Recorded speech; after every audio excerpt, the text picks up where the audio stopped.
ஆண்ட பேரினம் நம் வன்னிய இனம்.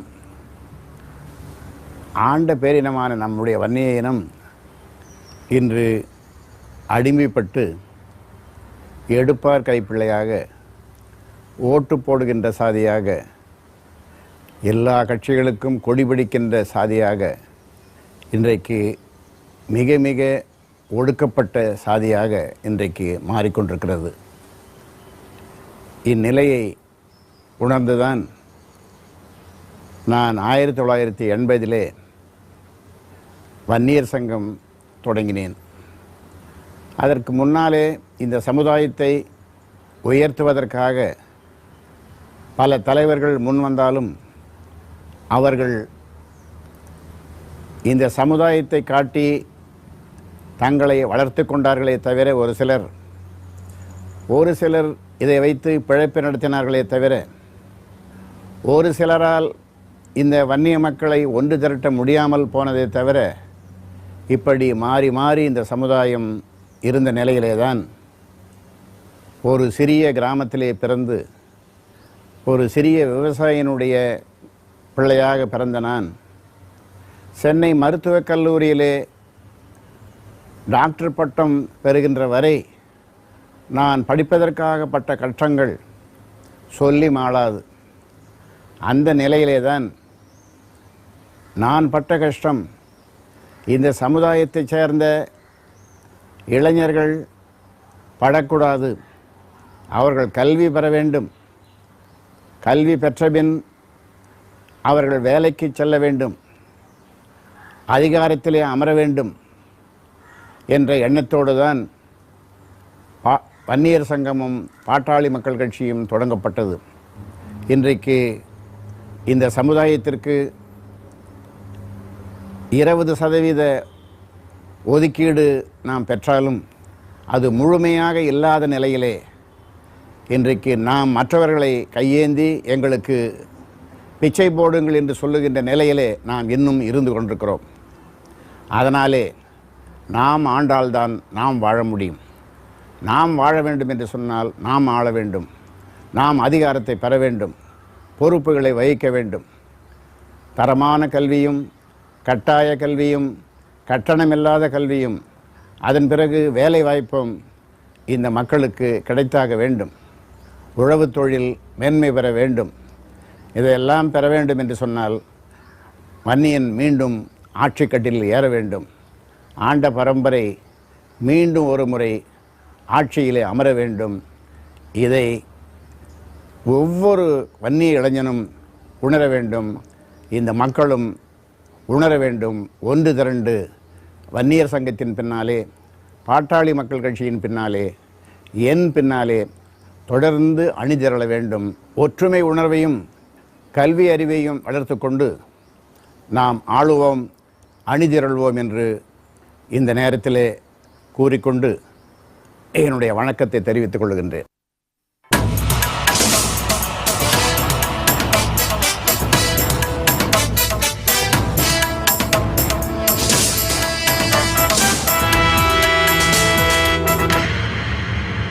அன்பு இனமான சொந்தங்களே வணக்கம். இந்திய துணைக்கண்டத்தில் ஏற்ற மிகுந்த பாரம்பரியத்தோடு மூத்த குடியாம் தமிழ்குடியில் ஏர் நெறியும் போர் நெறியும் கொண்ட புகழ்மிக்க சமூகமாய் திகழ்வது வன்னியகுல சத்திரியர் எனப்படும் நம் வன்னிய பேரினம். முடிசூடி ஆண்ட மூத்த இனம் சிறப்போடும் செல்வ செழிப்போடும் பாளையக்காரர்களாய், ஜமீன்களாய், நிலச்சுவான்களாய், மிட்டா மிராசுகளாய் வாழ்ந்தவர்கள் நம் மரபின் முன்னோர்கள். இவர்கள் வாரி வழங்கிய செல்வங்கள் ஆலயங்களாய், அன்ன சத்திரங்களாய், அறக்கட்டளைகளாய், கல்வி கூடங்களாய் நாடு முழுவதும் நிமிர்ந்து நிற்கின்றன. ஆனால் அந்த மரபின் வழிவந்த நாமோ இன்று நிமிர முடியாத சுமையோடு நிலை உழைந்து வாழ்ந்து கொண்டிருக்கிறோம்.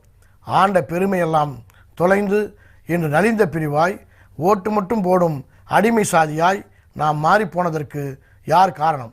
வேறு யாரும் அல்ல, நாமே தான். ஆம், நம் பெருமையை மறந்தோம், ஒற்றுமையை தொலைத்தோம், அடுக்குமொழி பேச்சில் அறிவிழந்தோம், அரிதாரம் பூசிக்கொண்டு வந்தவரெல்லாம் அரியணை ஏற பாதை போட்டு கொடுத்தோம். ஆண்ட இனமாகிய நாமும் நாட்டை ஆள வேண்டும் என்ற ஆசையே மறந்து போனோம். இருந்த அத்தனையும் நாம் இழந்து விட்டோம். ஆனாலும் அன்பு சொந்தங்களே, வீரமும் உணர்வும் நம்மை விட்டு போய்விடவில்லை. அதுதான் இன்று நம்மை ஒன்றிணைத்திருக்கிறது. வென்று காட்ட வேண்டும் என்ற உற்சாகத்தையும் கொடுத்திருக்கிறது. ஆனாலும் இந்த உணர்வும் உற்சாகமும் மட்டும் போதுமா என்றால் நிச்சயம் போதாது. நம்மிடம் ஒற்றுமை வேண்டும்.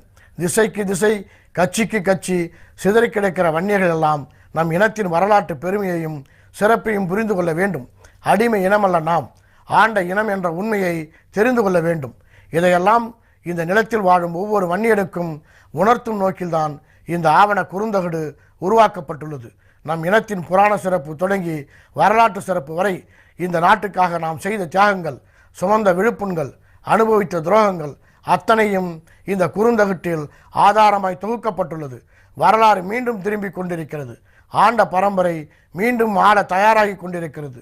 வன்னிய இனம் இன்று கண்டுள்ள எழுச்சி, உணர்வு, உயர்வு அத்தனையும் நமக்கு பெற்றுக் கொடுத்திருக்கிறவர் இனத்தின் விடிவெள்ளியாக தோன்றியிருக்கிற நம் இனமான காவலர் மருத்துரையா அவர்கள்.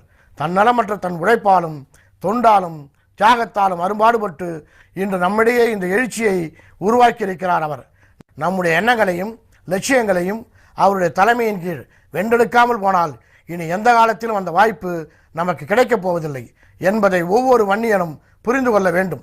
நாம் ஆள ஆசைப்படுவது பதவி சுகங்களுக்காக அல்ல. நாம் வாழ வேண்டும். நாம் வாழ வேண்டும் என்றால் அதற்கு நாமே இனி ஆள வேண்டும்.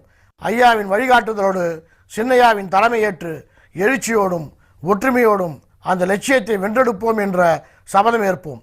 வாழ்க மருத்துரையா, வளர்க வன்னியன ஒற்றுமை.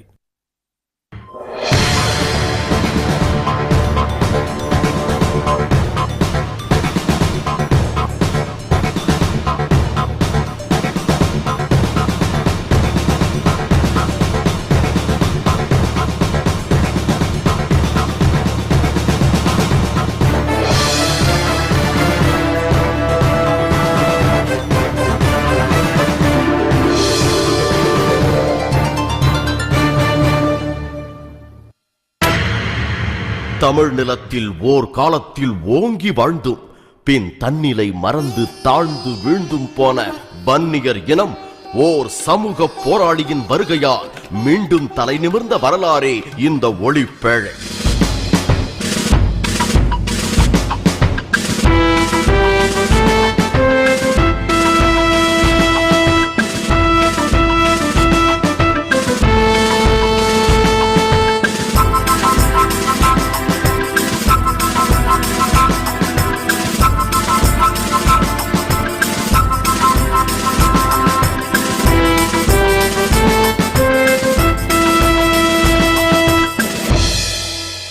வியர்வையை விதைத்துவிட்டு விளைச்சலாய் கண்ணீரை மட்டும் அறுவடை செய்து கொண்டு காலமெல்லாம் உழைப்புச் சேற்றில் உழன்று கிடக்கிற வறியவர் கூட்டம் ஒருபுறம், இவர்களை அந்த சேற்றிலிருந்து மீட்பதாய் தேர்தல் நேரத்தில் வாக்கு வாங்க வாக்குறுதி மட்டும் தந்துவிட்டு பின்னர் அத்தனையும் மறந்து ஊழல் ஊற்றுக்களால் தங்கள் வாழ்க்கை வசதிகளை மட்டும் உயர்த்தி கொள்ளும் மோசடி அரசியல்வாதிகள் ஒருபுறம், எதிர்காலத்திலாவது இவையெல்லாம் மாற்றியமைக்க வேண்டிய பொறுப்புள்ள இளைய சமுதாயமோ தங்கள் வாழ்க்கை இருட்டாகிக் கொண்டிருப்பதை அறியாமல் திரை வெளிச்சத்தை தரிசிக்க அரங்க வாசல்களில் அலைமோதிக் கொண்டு நிற்கிறது. ஆண்ட ஒரு பரம்பரை அதிகாரமின்றி பதவிகளின்றி ஆண்டாண்டு காலமாய் ஓட்டு மட்டும் போடும் சாதியாய் அவலச்சேற்றில் விழுந்து கிடப்பதைக் கண்டு வீறு கொண்டு வெகுண்டெழுந்திருக்க வேண்டிய இவர்கள் வீரவசனம் எழுதுகிறவர்களுக்கும் பேசுகிறவர்களுக்கும் பல்லக்கு தூக்கிகளாய் மாறி தங்கள் பரம்பரை வீரத்தையே மறந்து போய்விட்டார்கள். போர் முரசு கேட்டால் கையில் வாளேந்தி அஞ்சாமல் களம் நுழைகின்ற தங்கள் இனத்தின் நெஞ்சுரம், பிணியால் இறந்தாலும் பிணத்தின் மார்பில் வாழ் கொண்டு கீறி பின் புதைக்கும் குல வீரம், வாழ்ந்த பெருமை, வரலாற்று சிறப்பு இதையெல்லாம் தொலைத்து விட்டு பின் நாம் வீழ்ந்த கொடுமை, திரும்ப நாம் இன்று கொண்டிருக்கிற எழுச்சி, நடத்திய போராட்டம், செய்த உயிர் தியாகம், அனுபவித்த சிறை வாசம் இதையெல்லாம் இன்றைய தலைமுறையினர் அறிந்து கொள்ள வேண்டும். காட்டாறு போல தங்கள் போக்குக்கு எல்லாம் இழுக்கும் மாய சக்திகளிலிருந்து விடுபட்டு மீண்டும் மான உணர்வு கொள்ள வேண்டும். என்றும் இனி அடங்காமல் இந்த எழுச்சி தீபம் கொழுந்து விட்டு எரிய வேண்டும். நாம் வாழ வேண்டும் என்றால் இனி நாம் ஆள வேண்டும். நாம் ஆண்டால்தான் இனி நாம் வாழ முடியும். வன்னிய இனத்தின் மாண்பு காக்க நம் ஐயா முன்வைத்த உயிர் துடிப்பான இந்த முழக்கம் இந்த பேழை தரும் உத்வேகத்தால் உறுதி செய்யப்பட வேண்டும். அதற்கான உணர்வுகளே இந்த பேழை மூலம் இனி உங்கள் நெஞ்சில் நிறையட்டும்.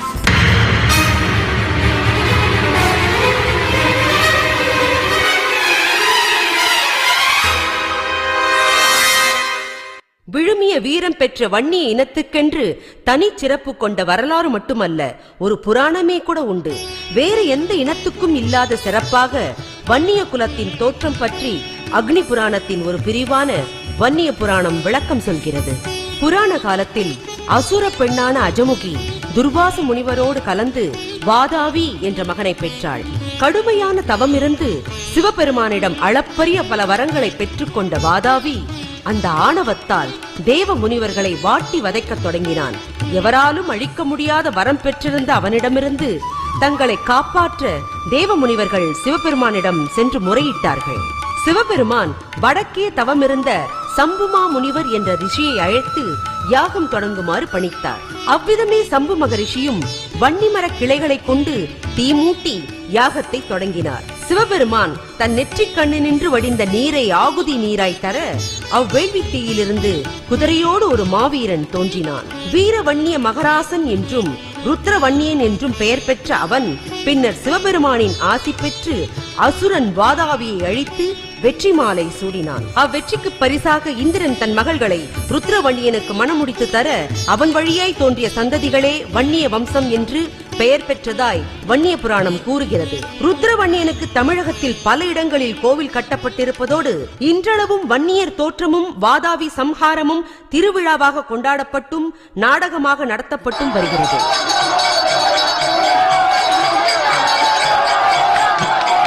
கவுண்டர், படையாச்சி, நாயக்கர் என்ற பெயரிலும் திருத்தணி சார்ந்த பகுதிகளில் ரெட்டியார் என்றும், கிருஷ்ணகிரி தொடங்கி பெங்களூர் வரை திகிலர் என்ற பிரிவிலும் அழைக்கப்படும் வன்னியர் இனம் 143 பட்டங்களையும் 32 விருதுகளையும் கொண்ட பெருமைமிக்க பேரினம். வேட்டையாட வில்லை பயன்படுத்திய வில்லிகள் அல்லது வில்லாளிகள் என்ற மிக பழைய குடியினரே வன்னியர்கள் என்று கூறப்படுகிறது. ஏனெனில் வன்னியரின் முக்கிய தொழிலாக வேட்டை தொழில் சங்க காலத்தில் இருந்து வந்திருக்கிறது என்பது பிற்கால சான்றுகளால் உறுதி செய்யப்பட்டிருக்கிறது. தவிர தமிழகத்தில் வேறு எந்த சமூகத்தாருக்கும் உரியதாக வில் குறிப்பிடப்படவில்லை. வில்லை குலக்குறியீடாக கொண்ட இந்த குழுவின் வழி வந்தவர்களே பின்னர் வில்லை குலச்சின்னமாக கொண்டிருந்த சேர மரபினர். சேர அரசர்கள் அக்னி குலத்தை சார்ந்தவர்கள் என்பதை வில்லி பாரதம், திருவிளையாடற் புராணம், பேரூர் புராணம் ஆகியவை உறுதி செய்கின்றன. கம்பர் எழுதிய சிலை எழுபது என்ற நூலும் வன்னியர் அக்னி குலத்தரசர் என்பதையும் அவர்கள் கையில் எடுத்த வில்லின் சிறப்பு பற்றியும் கூறுகிறது. சங்க காலத்தில் தகடூர் என்று பெயர் பெற்றிருந்த தருமபுரி பகுதியை ஆண்டு வந்த அதியமான் சேரரின் தம்பி என்று குறிப்பிடுகிறது தகடூர் யாத்திரை எனும் நூல். அவர்களும் வில் சின்னத்தையே பெற்று இருந்தமையால் அதிகமான்களும் அக்னி குலத்தில் உதித்த வன்னியர்களே என்பது உறுதியாகிறது. கொல்லிமலையை ஆண்ட மணவர்களும் சேரரின் கிளையினரே என்பதை வல்வில் ஓரிக்கு ஆதன் ஓரி என்ற பெயர் இருந்ததிலிருந்து அறிய முடிகிறது. இவர்களும் வில் சின்னத்தையே பெற்றிருந்தார்கள். வல்வில் ஓரி மழவர்களின் தலை சிறந்த மன்னன். ஓரி வேட்டையாடும் போது வில்லி நின்று புறப்பட்ட அம்பு ஓர் யானையை வீழ்த்தி, புலியின் வாயை பிளந்து, புள்ளிமானின் உடலை ஊடுருவி, பின் ஓர் பன்றியை கொன்று அடுத்து மரத்தில் இருந்த உடும்பின் உடலை தைத்து நின்றது என்று அந்த வில்லின் வலிமை பற்றி தமிழ் இலக்கியமான நற்றிணை பாடல் ஒன்று கூறுகிறது. படையாச்சி அல்லது வில்லிகள் எனப்படும் வில்லாளிகள் சோழர்கள் காலத்தில் பள்ளிவாழ் போர்ப்படையாக இருந்து பெரும்பணி இருக்கிறார்கள். முக்கியமாக ராசேந்திர சோழன் கோசலம், வங்கம், உத்திராடம் போன்ற வடநாடுகளின் மீது படையெடுத்து பெரும் வெற்றியை பெற்று அங்கிருந்து கங்கை நீரை கொண்டு வந்த போது வன்னியர்களின் பங்களிப்பே அதில் அதிகம் இருந்தது. இதனாலேயே அவர்கள் அதிகம் வசிக்கும் சயங்கொண்டம் பகுதியில் தன் வெற்றியின் நினைவு சின்னமாக கங்கை கொண்ட சோழபுரத்தை நிர்மாணித்தான் ராசேந்திர சோழன். சேரர், அதியர், கொல்லி விற்பன், ஓரி அல்லாது மலையமான்கள், ஓய்மான்கள், தொண்டைமான்கள் ஆகியோரும் வன்னியர்களின் முன்னோர்களே என்பதை அண்மை கால தொல்லியல் அகழ்வாய்வுகள் மற்றும் கண்டுபிடிப்புகளால் தொல்லியல் அறிஞர் திரு நடன காசிநாதன் அவர்கள் மெய்ப்பட நிரூபித்துள்ளார்கள். வன்னியர்கள் ஆண்ட பரம்பரையினர் என்பதற்கு நமக்கு நிரம்ப சான்றுகள் உள்ளன. அந்த வன்னியர் சத்திரியர் என்றாலே அரசர். அந்த அரசர்களாக இருந்தவர்கள் தான் வன்னியர். சேரர், மழவர், கொல்லிமழவர், மலையமான், ஓய்மான், பல்லவர் என்று.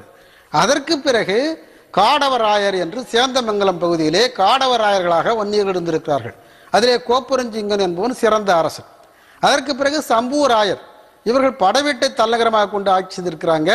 அவங்க ராஜநாராயண சம்பூராயன் என்பவன் அதிலே சிறந்த மண். அதற்கு பிறகு நமக்கு பாளையக்காரர்களாக இவர்கள் நிறைய பேர் இருந்திருக்கிறார்கள்.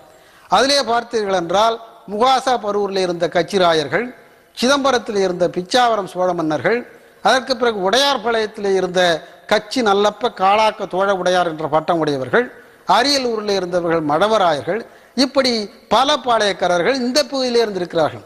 அதற்கு பிறகு நாம் தமிழகத்தினுடைய தென்பகுதிக்கு சென்றோம் என்றால் அங்கும் 5-6 வன்னிய பாளையங்கள் இருந்திருக்கின்றன பாளையக்காரர்கள். அவர்களெல்லாம் நல்ல முறையிலே ஆட்சி செய்திருக்கின்றார்கள், சிறந்த முறையிலே ஆட்சி செய்திருக்கின்றார்கள். குறிப்பாக நான் அந்த பாளையக்காரர்களை சொல்ல வேண்டும் என்றால் சிவகிரி பாளையக்காரர்கள், அழகாபுரி பாளையக்காரர்கள், 7000 பண்ணை பாளையக்காரர்கள், இந்த 3 பாளையக்காரர்கள் மிகச்சிறந்த நிலையிலே இருந்திருக்கிறார்கள். அதிலும் இந்த சிவபுரி பாளையக்காரர் அங்கிருந்த மறவர் பாளையக்காரர்களை விட உயர்ந்த அந்தஸ்திலே அவர் இருந்திருக்கிறார். அதுக்கு ஆங்கிலேயர்கள் குறித்திருக்கின்ற அவர்களுடைய குறிப்புகளே நமக்கு சான்றாக அமைகின்றது. அதாவது இன்றைக்கு ராமநாதபுரம் அரசர்களாக இருந்த சேதுபதி மன்னர்களிடத்திலே அங்கு உள்ள மற்ற மறவ மன்னர்களும் ஆயினும் சரி, பாஞ்சாலங்குறிச்சி கட்டபொம்மன் ஆயினும் சரி, பிறகு மராட்டிய மன்னர்களுடைய தளபதிகளாக யாராக இருந்தாலும் சரி, அங்கு சென்றார்கள் என்றால் அவர்கள் மன்னனுக்கு கும்பிட்டு கொண்டு நின்று கொண்டே பதில் சொல்ல வேண்டும், வணக்கம் செலுத்த வேண்டும். ஆனால் அதே நேரத்தில் சிவகிரி மன்னர் அங்கு சென்றார் என்றால் அங்குள்ள சேதுபதி மன்னர் எழுந்து நின்று இவருக்கு வணக்கம் செலுத்துவாராம். இது நாம் சொல்லவில்லை, இது ஆங்கிலேயர்கள் தங்களுடைய குறிப்பிலே கொடுத்திருக்கிறான். நெல்சன் மேனுவல் என்ற நூலிலே குறிக்கப்பட்டிருக்கிறது. மேலும் கிபி 3ஆம் நூற்றாண்டில் காஞ்சியை தலைநகராக கொண்டு ஆண்டு வந்த தொண்டைமான்களின் மரபினரே பல்லவர்கள். சுமார் 6 நூற்றாண்டு காலம் தமிழகத்தை ஆண்டு மாமல்லபுரம் என்ற கலைநகரை நிர்மாணித்த இவர்களும் வன்னிய சத்திரியர்களே என்பதை திரு நடன காசிநாதன் அவர்கள் தனது வன்னியர் மாட்சி, வன்னியர் வரலாறு ஆகிய நூல்களில் அறிஞருலகம் ஏற்றுக்கொள்ளும் வகையில் மெய்ப்பட நிரூபித்திருக்கிறார்கள். காடவராயர் மற்றும் 11ஆம் நூற்றாண்டிலிருந்து 14ஆம் நூற்றாண்டு வரை வட ஆற்காடு, செங்கல்பட்டு ஆகிய பகுதிகளை ஆட்சி செய்த சம்புவராய மன்னர்களும் வன்னிய சத்திரிய மரபினரே. திருவண்ணாமலை அருள்மிகு அண்ணாமலையார் திருக்கோவிலில் உள்ள பல கல்வெட்டுகளில் சம்புவராயர்களின் 3 கல்வெட்டுகள் முக்கியமானவை. இவை சம்புவராய மன்னர்கள் கோவிலுக்கு அளித்த தானம் மற்றும் அரசியல் பிரம்மாண வாக்குமூலம் ஆகியவை பற்றி சொல்கின்றன. செங்கல்பட்டிலிருந்து திருப்போரூர் செல்லும் சாலையில் அமைந்துள்ளது இன்று திருவடிச்சூலம் என்று அழைக்கப்படுகிற திருவிடைச்சுரம் கிராமம். நாற்புறமும் மலை சூழ்ந்த இந்த செழிப்பான பகுதியை 16ஆம் நூற்றாண்டில் கோட்டை கட்டி அரசாண்டவர்கள் காந்தவராயன், சேந்தவராயன் என்னும் வன்னிய குல சகோதரர்கள். அப்போது விஜயநகரத்தை ஆண்ட அரசர் கிருஷ்ணதேவராயருக்கு இவர்கள் பணிந்து கப்பம் கட்ட மறுத்ததோடு அவர் அனுப்பிய படை தளபதியையும் போரில் தோற்கடித்து திருப்பி அனுப்பினார்கள். பின்னர் தமிழகத்து பாளையக்காரர்களோடு சேர்ந்து சூழ்ச்சி செய்து காந்தவராயன் சகோதரர்களை தோற்கடித்து கோட்டையையும் இடித்து தரைமட்டமாக்கினார்கள் தெலுங்கர்கள். என்றாலும் வெற்றியோடு காந்தவராயன் சகோதரர்கள் திருவிடைச்சுரத்தை கோட்டை கட்டி ஆண்டது வரலாற்றில் பதிவு செய்யப்படாமலே மறைக்கப்பட்டது. ஆனாலும் காந்தவராயனின் வெற்றியானது வெகுகாலம் தென்னார்காடு மாவட்டத்து மக்களால் நாடகமாகவும் கூத்தாகவும் நடிக்கப்பட்டு வந்தது.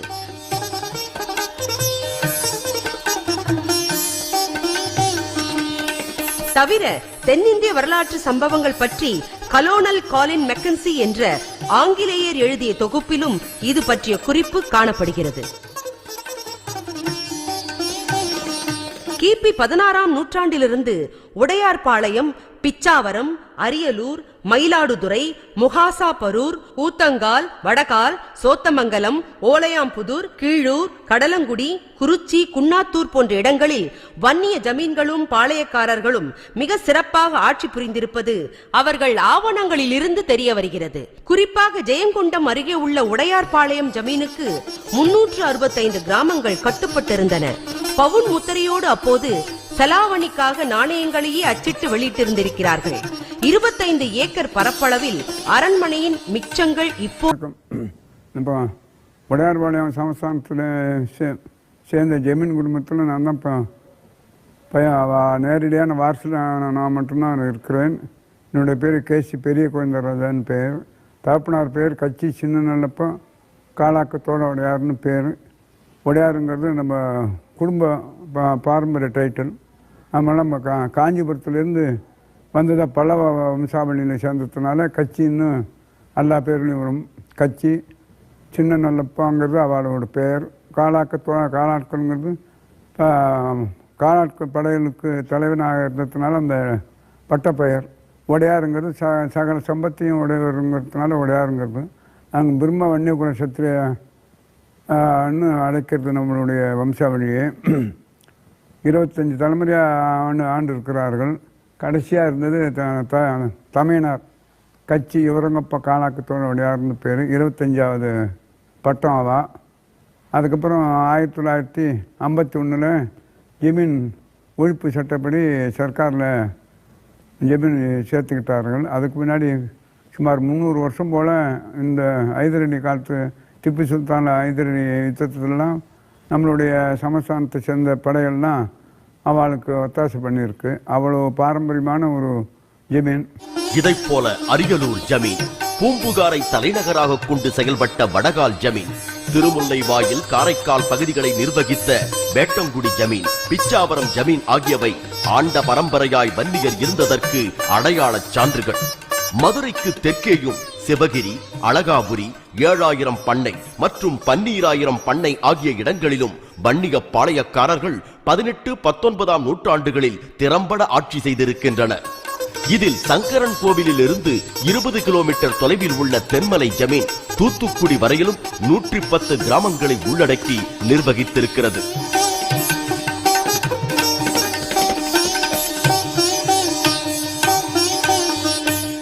கிபி 1754 சிவகிரி பாளையக்காரரான வரகுணராம சங்கர பாண்டிய வன்னியர் ராசிங்க பேரேரி, குளம், கால்வாய், உப்பளம் போன்றவற்றை ஏற்படுத்தி தந்தது பற்றி கல்வெட்டு தகவல் ஒன்று தெரிவிக்கிறது. அதே சிவகிரி பாளையத்தில் வந்த சங்கிலி வீரப்ப பாண்டியரின் சகோதரியும் ஆத்தூர் ரணசூர பாண்டிய வன்னியரின் மனைவியுமான கருப்பாயி நாச்சியார் வாரிசில்லாத தனது சொத்துக்களை சரி பாதியாய் பிரித்து உறவினர்களுக்கும் கோவில்களுக்கும் எழுதி வைத்திருக்கிறார்கள். ராயகிரி, சிவகிரி, ராசிங்க பேரேரி, செங்குளம், கோடார்குளம் ஆகிய பகுதிகளில் நஞ்சை புஞ்சை உள்ளிட்ட அந்த 1000 ஏக்கர் நிலம் தற்போது இந்து சமய அறநிலையத்துறை பொறுப்பில் இருக்கிறது. அரியலூர் மாவட்டத்தில் கல்லங்குறிச்சி எனும் ஊரில் அமைந்துள்ளது கலியுக வரதராச பெருமாள் திருக்கோயில். 1751ஆம் ஆண்டு மங்கான் படையாச்சி என்ற பெருந்தரக்காரர் கலியுக பெருமாள் தனக்கு கம்பமாக காட்சி தந்தபின் தன் சொந்த செலவில் இந்த ஆலயத்தை எழுப்பியுள்ளார். இவ்வாலயத்தில் உள்ள மூலவருக்கு பாரம்பரியமாக தமிழில் மந்திரம் ஓதி அர்ச்சனை செய்து வருபவர்கள் படையாச்சி சமூகத்தை சேர்ந்தவர்கள்தான். 62 ஏக்கர் பரப்பில் உள்ள இந்த ஆலயத்தின் சொத்துக்களை கட்டுக்கோப்போடும் சிறப்போடும் படையாச்சி சமூகத்தவர்களே தொடர்ந்து நிர்வகித்து வருகிறார்கள்.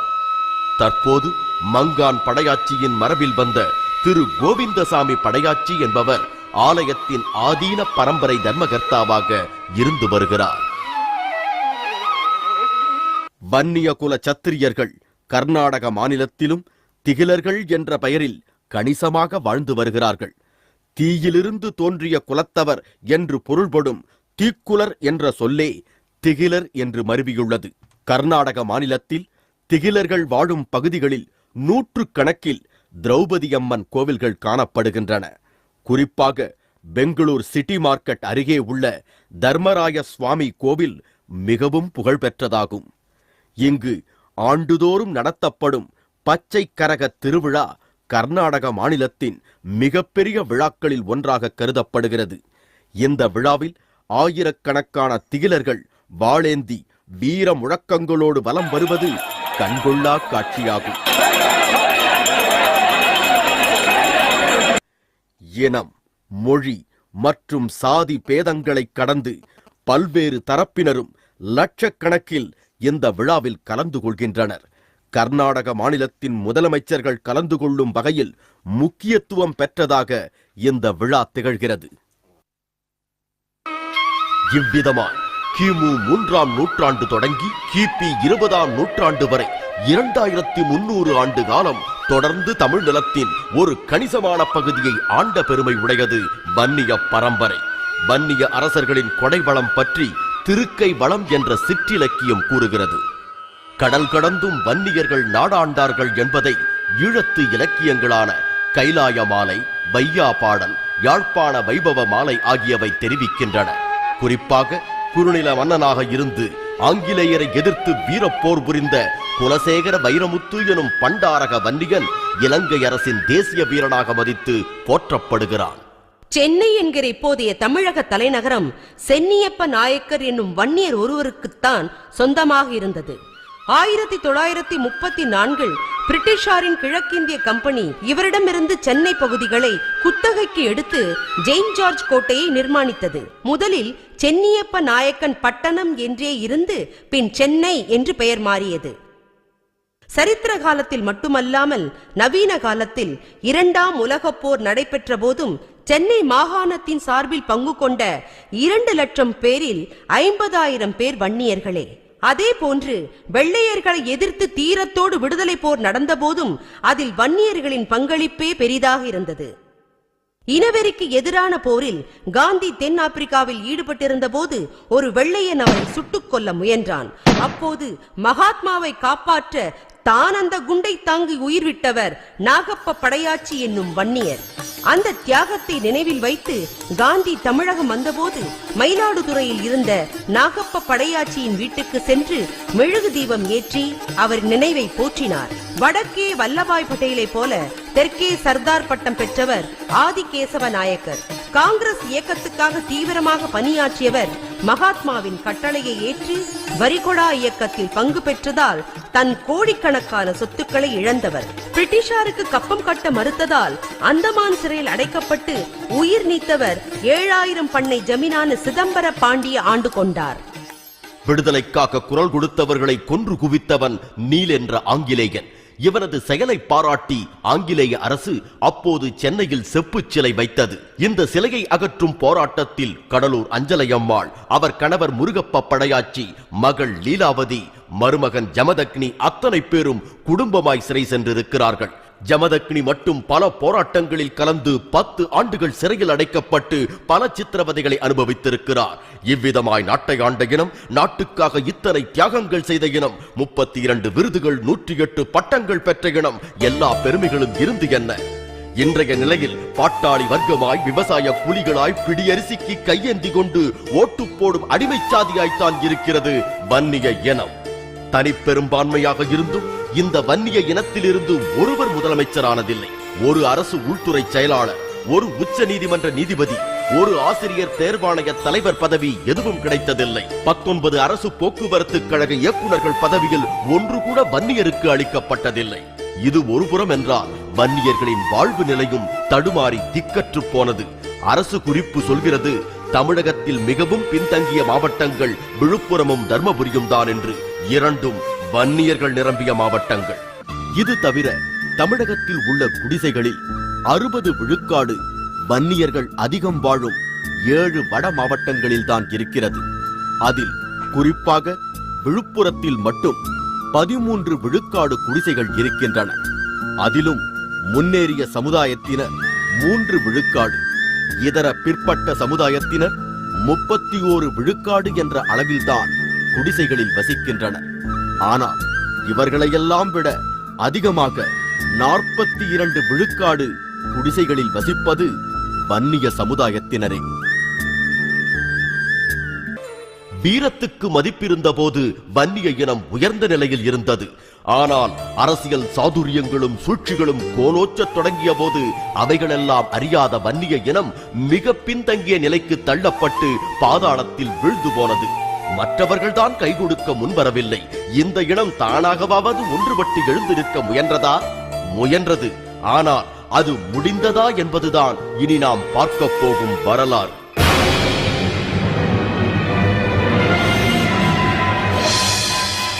திண்டிவனம் அருகே மயிலம் கிராமத்தை அடுத்துள்ள குன்னம் என்ற ஊரைச் சேர்ந்த முனுசாமி வன்னியர் 1872 சாதி சங்கிரக சாரம் என்ற நூலை சென்னை கவிரஞ்சனி அச்சுக்கூடத்தில் பதிப்பித்து வெளியிட்டுள்ளார். வன்னியரின் பெருமையை ஆதாரத்துடன் விளக்கிய இந்நூலே வன்னியர் உணர்வுகளை தட்டி எழுப்புவதற்கும் வன்னிய குல சத்திரிய சங்கங்கள் தோன்றுவதற்கும் ஆதாரமாய் இருந்தது எனலாம். பன்மொழி புலமை மிக்கவரும் ஆங்கிலேய பேராசிரியர்களிடம் மருத்துவம் பயின்றவருமான பரங்கிப்பேட்டையைச் சேர்ந்த டாக்டர் குருசாமி ராயர் 1883 தாழ்ந்து கிடந்த வன்னிய சமுதாயத்தை ஏற்றம் செய்ய பலர் உதவியோடு வன்னிய குல மகா சங்கத்தை தோற்றுவித்தார். வன்னியர்களுக்கு கல்வி, ஒற்றுமை ஆகியவற்றின் அவசியத்தை வலியுறுத்தியதில் இவர் பங்கு மகத்தானது. அமரர் செங்கல்வராய நாயக்கர் என்பவர் வன்னிய சமுதாயத்துக்காக அறக்கட்டளை ஒன்றை நிறுவி அதன் மூலம் வன்னியர்களின் கல்வி வளர்ச்சிக்காக கோடிக்கணக்கான ரூபாய் பொருளுதவி செய்து வந்தார். வன்னியர்கள் குற்ற பரம்பரையினர் என்று சிலரது திரிபு முயற்சியால் சொல்லப்பட்டு வந்தது. அவர்கள் குற்ற பரம்பரை அல்ல, ஆண்ட பரம்பரையினர் என்பதை ஆதாரங்களோடு நிரூபித்தவர் அண்ணாசாமி நாயகர் என்பவர். இவர் நீலகிரியில் பணியாற்றிய போது குன்னம் முனுசாமி வன்னியரின் சாதி சங்கிரக சாரம் நூலை படித்து சிறப்புற்றிருந்த வன்னிய குலத்தை மீண்டும் சீர் செய்யும் பொருட்டு சென்னையில் தண்டவாளப்பட்டறை நடத்தி கொண்டிருந்த கோபால் நாயகருக்கு கடிதம் எழுதினார். காஞ்சிபுரத்தில் ஆண்டர்சன் ஸ்கூலில் படிச்சுட்டு ஊட்டியில் போய் வேலை செய்கிறாரு அண்ணாசாமி நாயக்கர் என்பவர். அவர் அங்கே ஊட்டியில் வேலை செய்கிறது என்ன வேலை செய்கிறாருன்னா, இராணுவத்துறையில் பண்டக காப்பாளராக ஸ்டோர் கீப்பராக வேலை செஞ்சிட்ருக்கார். அந்த நேரத்தில் இந்த சாதி சங்கரகார நூலை பார்க்குறாரு.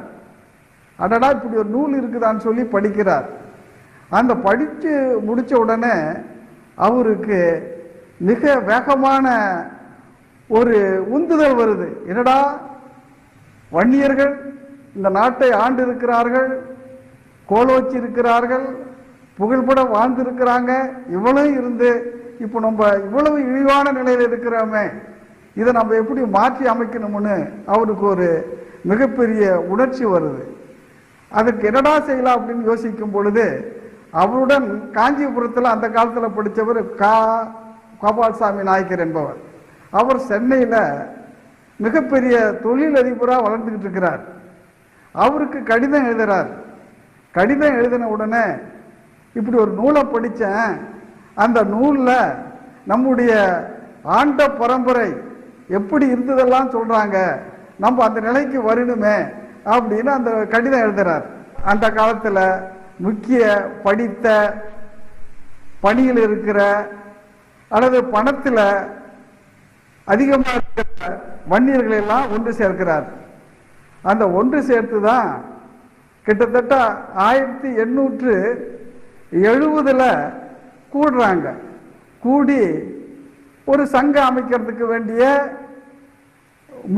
முன்னோட்டமான கூட்டங்களை நடத்துகிறாங்க. நடத்தி அதுக்கு ஒரு முடிவு எடுக்கிறாங்க. நம்ம வன்னியர்களுக்குன்னு ஒரு சங்கம் ஆரம்பிக்கணும், அந்த சங்கத்தின் மூலமாக நம்ம மக்களுக்கு நன்மைகளை செய்யணும்னு நினைச்சு முடிவாக கடைசியில் 1888 அந்த சங்கத்தை உருவாக்குறாங்க. 1888 ஏப்ரல் 8 ராவ் சாஹிப் செல்லப்ப நாயகர் அவர்களது மாளிகையில் கூட்டப்பட்ட கூட்டத்தின் மூலம் வன்னிய குல சத்திரிய மகா சங்கம் உருவானது. கவிச்சிங்கம் அர்த்தநாரீச வர்மா பொருளாளராகவும் கோபால் நாயகரின் மகன் பலபத்ர நாயகர் செயலாளராகவும் பொறுப்பேற்க இச்சங்கம் 1910 ஆகஸ்ட் 14 பதிவு செய்யப்பட்டது. பிறகு மாநிலம் முழுக்க இதன் கிளைகள் பரவி செயல்பாடுகள் விரிந்தது. சங்கத்தின் சார்பில் அக்னி குலாதித்தன் என்ற பத்திரிகை வாரந்தோறும் வெளிவந்தது. பின்னர் கொடைவள்ளல் சேலம் கந்தசாமி கண்டர் ஏற்பாட்டில் நன்சை இடையாற்றில் முதல் சங்க மாநாடு சிறப்பாக நடைபெற்றது. சங்கத்தின் பங்குத்தொகை 21 லட்சத்தை தாண்டியது. ஆனால் எதிர்பாராத விதமாக அந்த பங்குத்தொகை போடப்பட்டிருந்த சென்னை அர்பனாட் வங்கி திவால் ஆனதால் அப்பங்குத்தொகை முழுவதையும் சங்கம் இழக்க வேண்டி வந்தது. என்றாலும் மனம் தளராமல் வீட்டுக்கு பிடியரிசி தண்டல் செய்தும் வன்னியர்கள் தலைக்கட்டு வரியாக 100 ரூபாய் கொடுக்க வேண்டும் என்றும் தீர்மானமாகி வசூல் செய்யப்பட்டது. வன்னிய குலோத்தாரணர் என்ற பட்டம் பெற்ற கோபால் நாயகர் தண்டவாளப்பட்டறை மூலம் வந்த வருமானத்தில் கல்விச்சாலைகள் அமைக்கும் பணிகளை செய்தார். 1896 அவர் மறைந்த பிறகு 20 வயதை நிரம்பிய அவர் மகன் பலபத்திர நாயகர் தந்தையின் கடமைகளை தவறாது தொடர்ந்து செய்து வந்தார். இவரது உதவியோடு வன்னியர்களுக்காக திரு ஆர் சுப்பிரமணிய நாயகர் வன்னிய குல மித்திரன் என்ற பத்திரிகையையும் நடத்தி வந்தார். 1914க்கும் 38க்கும் இடையே சொக்கலிங்க நாயகர், ராசரத்ன நாயகர், சம்புகுல திலகா, கோ கிருஷ்ணசுவாமி நாயகர் ஆகியோர் தொடர்ந்து இச்சங்கத்தை சிறப்பாக வழிநடத்தி சென்றனர். சங்கத்தின் வரவு மீண்டும் 70,000 தொட்டது. ஆனால் 1940 மே 5ஆம் தேதி சங்கத்தின் பொன்விழா சென்னையில் நடைபெற்றதோடு மாகாண சங்கத்தின் செயல்பாடுகளும் முடிவுக்கு வந்தது. அரசியல் சூழ்ச்சிக்கு பலியாகியும் அதிகார போட்டியிட்டுக் கொண்டும் பின்னர் வந்த தலைவர்கள் எல்லாம் சங்கத்தை செயலிழக்க வைக்க வன்னியர்கள் வாழ்வு மீண்டும் 50 ஆண்டுகள் பின்னோக்கி போனது. 1947 தேசம் சுதந்திரம் பெற்ற பின் ஓ.பி. ராமசாமி ரெட்டியாரும், பின் 1949 பி.வி. குமாரசாமி ராஜாவும் மந்திரி சபை அமைத்தார்கள். ஆனால் ஒற்றுமை கலைந்து போன வன்னிய சமுதாயத்தில் இருந்து ஒருவருக்கு கூட மந்திரி சபையில் இடம் கிடைக்கவில்லை. சுதந்திரம் பெற்ற பின் பாரதம் 1952 முதல் பொது தேர்தலை சந்தித்தது. காங்கிரஸ் கட்சியின் சார்பில் தேர்தலில் போட்டியிட வன்னிய சமுதாயத்திலிருந்து 2 பேருக்கு மட்டும் வாய்ப்பு கொடுக்கப்பட இது வன்னிய தலைவர்களிடையே கடும் அதிருப்தியை ஏற்படுத்தியது. ராமசாமி படையாச்சியார், மாணிக்கவேல் நாயக்கர் மற்றும் சேலம் சுந்தர்ராஜன் போன்ற 6 பேர் கொண்ட குழுவோடு தில்லிக்கு சென்று நேரு, வல்லபாய் பட்டேல், அப்துல் கலாம் ஆசாத் ஆகியோரை சந்தித்து பேச்சுவார்த்தை நடத்தினர். ஆனால் எந்த சமரச உடன்பாடும் ஏற்படவில்லை. ஆவேசத்தோடு தில்லியிலிருந்து திரும்பினார்கள் அவர்கள். ஆனால் தில்லி செல்லும் போது தலைவர்களுக்குள் இருந்த ஒற்றுமை திரும்ப வந்து கட்சி துவங்கும் போது இல்லாமல் போனதுதான் வன்னிய இனத்தின் சாபக்கேடு. அப்போது சாதி சங்கத்தின் பெயரால் தேர்தலில் போட்டியிட முடியாத நிலை இருந்ததால் மாணிக்கவேல் நாயகர் வட ஆற்காடு மாவட்டத்தில் காமன்வெல்த் பார்ட்டி என்னும் பொதுநல கட்சியையும், ராமசாமி படையாச்சி டாய்லர்ஸ் பார்ட்டி என்ற தமிழ்நாடு உழைப்பாளர் கட்சியையும் தொடங்கி தேர்தலில் போட்டியிட்டார்கள். கட்சி தொடங்கி 23 நாட்கள் தான் ஆகியிருந்தது. ஆனால் தங்களை அலட்சியம் செய்த காங்கிரஸ்காரர்களுக்கு பாடம் புகட்ட இதுதான் வன்னியர்களுக்கு ஒரு வாய்ப்பாக அமைந்தது. சுதந்திரம் வாங்கி தந்த கட்சி என்ற பெருமையோடு தேர்தலை சந்தித்த காங்கிரஸ் கட்சி வன்னியர்கள் ஓட்டு அந்நியர்களுக்கு இல்லை என்ற வன்னியர்களின் புறக்கணிப்பால் பல இடங்களில் தோற்றது. மாணிக்கவேல் நாயகரின் பொதுநலக் கட்சி 6 சட்டமன்ற தொகுதிகளிலும், ராமசாமி படையாச்சியின் உழைப்பாளர் கட்சி 19 சட்டமன்ற தொகுதிகளிலும் வெற்றி பெற்றது. பாராளுமன்றத்திற்காக இக்கட்சியின் சார்பில் 5 உறுப்பினர்கள் தேர்ந்தெடுக்கப்பட்டனர். திண்டிவனம் தொகுதியில் பணபலத்தோடு போட்டியிட்ட இந்தியன் எக்ஸ்பிரஸ் அதிபர் ராம்நாத் கோயங்காவை தோற்கடித்து வன்னியரான திருக்குறள் முனுசாமி வெற்றி பெற்றார். மயிலாடுதுறை தொகுதியில் கிடங்கல் சம்பந்தம் இந்தியாவிலேயே நேருக்கு அடுத்ததாக அதிகப்படியான வாக்கு வித்தியாசத்தில் வெற்றி பெற்றார். இந்தியா முழுவதும் ஆட்சி அமைத்துவிட்டு தமிழகத்தில் மட்டும் ஆட்சி அமைக்க முடியாமல் தடுமாறிய காங்கிரஸ் கட்சி அதற்காக வன்னிய தலைவர்களை வளைத்து இழுக்கும் முயற்சிகளில் இறங்கியது. இதற்கு முதலில் விலை போனவர் மாணிக்கவேல் நாயகர். வன்னியர்களின் எதிர்காலம் பற்றி சிந்திக்காமல் ராஜாஜி தந்த அமைச்சர் பதவிக்கு ஆசைப்பட்டு கட்சியை கலைத்துவிட்டு உறுப்பினர்களோடு காங்கிரஸில் ஐக்கியமாகிவிட்டார். வன்னியர்கள் மத்தியிலே இந்த செயல் மிகுந்த அதிருப்தியையும் எதிர்ப்பையும் ஏற்படுத்தியது. அதே சமயம் ராமசாமி படையாச்சியின் உழைப்பாளர் கட்சி காங்கிரஸில் இணையாமல் தனித்து செயல்பட்டுக் கொண்டிருந்தது. ஆனால் அடுத்த சில வருடங்களில் அதுவும் விலை போனது. 1954 குலக்கல்வி திட்டத்தை கொண்டு வந்ததன் மூலம் எதிர்ப்பை சம்பாதித்து பதவி இழந்தார் ராஜாஜி. அடுத்து பெரியார் உதவியோடு முதல்வராக முனைந்த காமராசர் ராமசாமி படையாச்சியின் தயவை நாடினார்.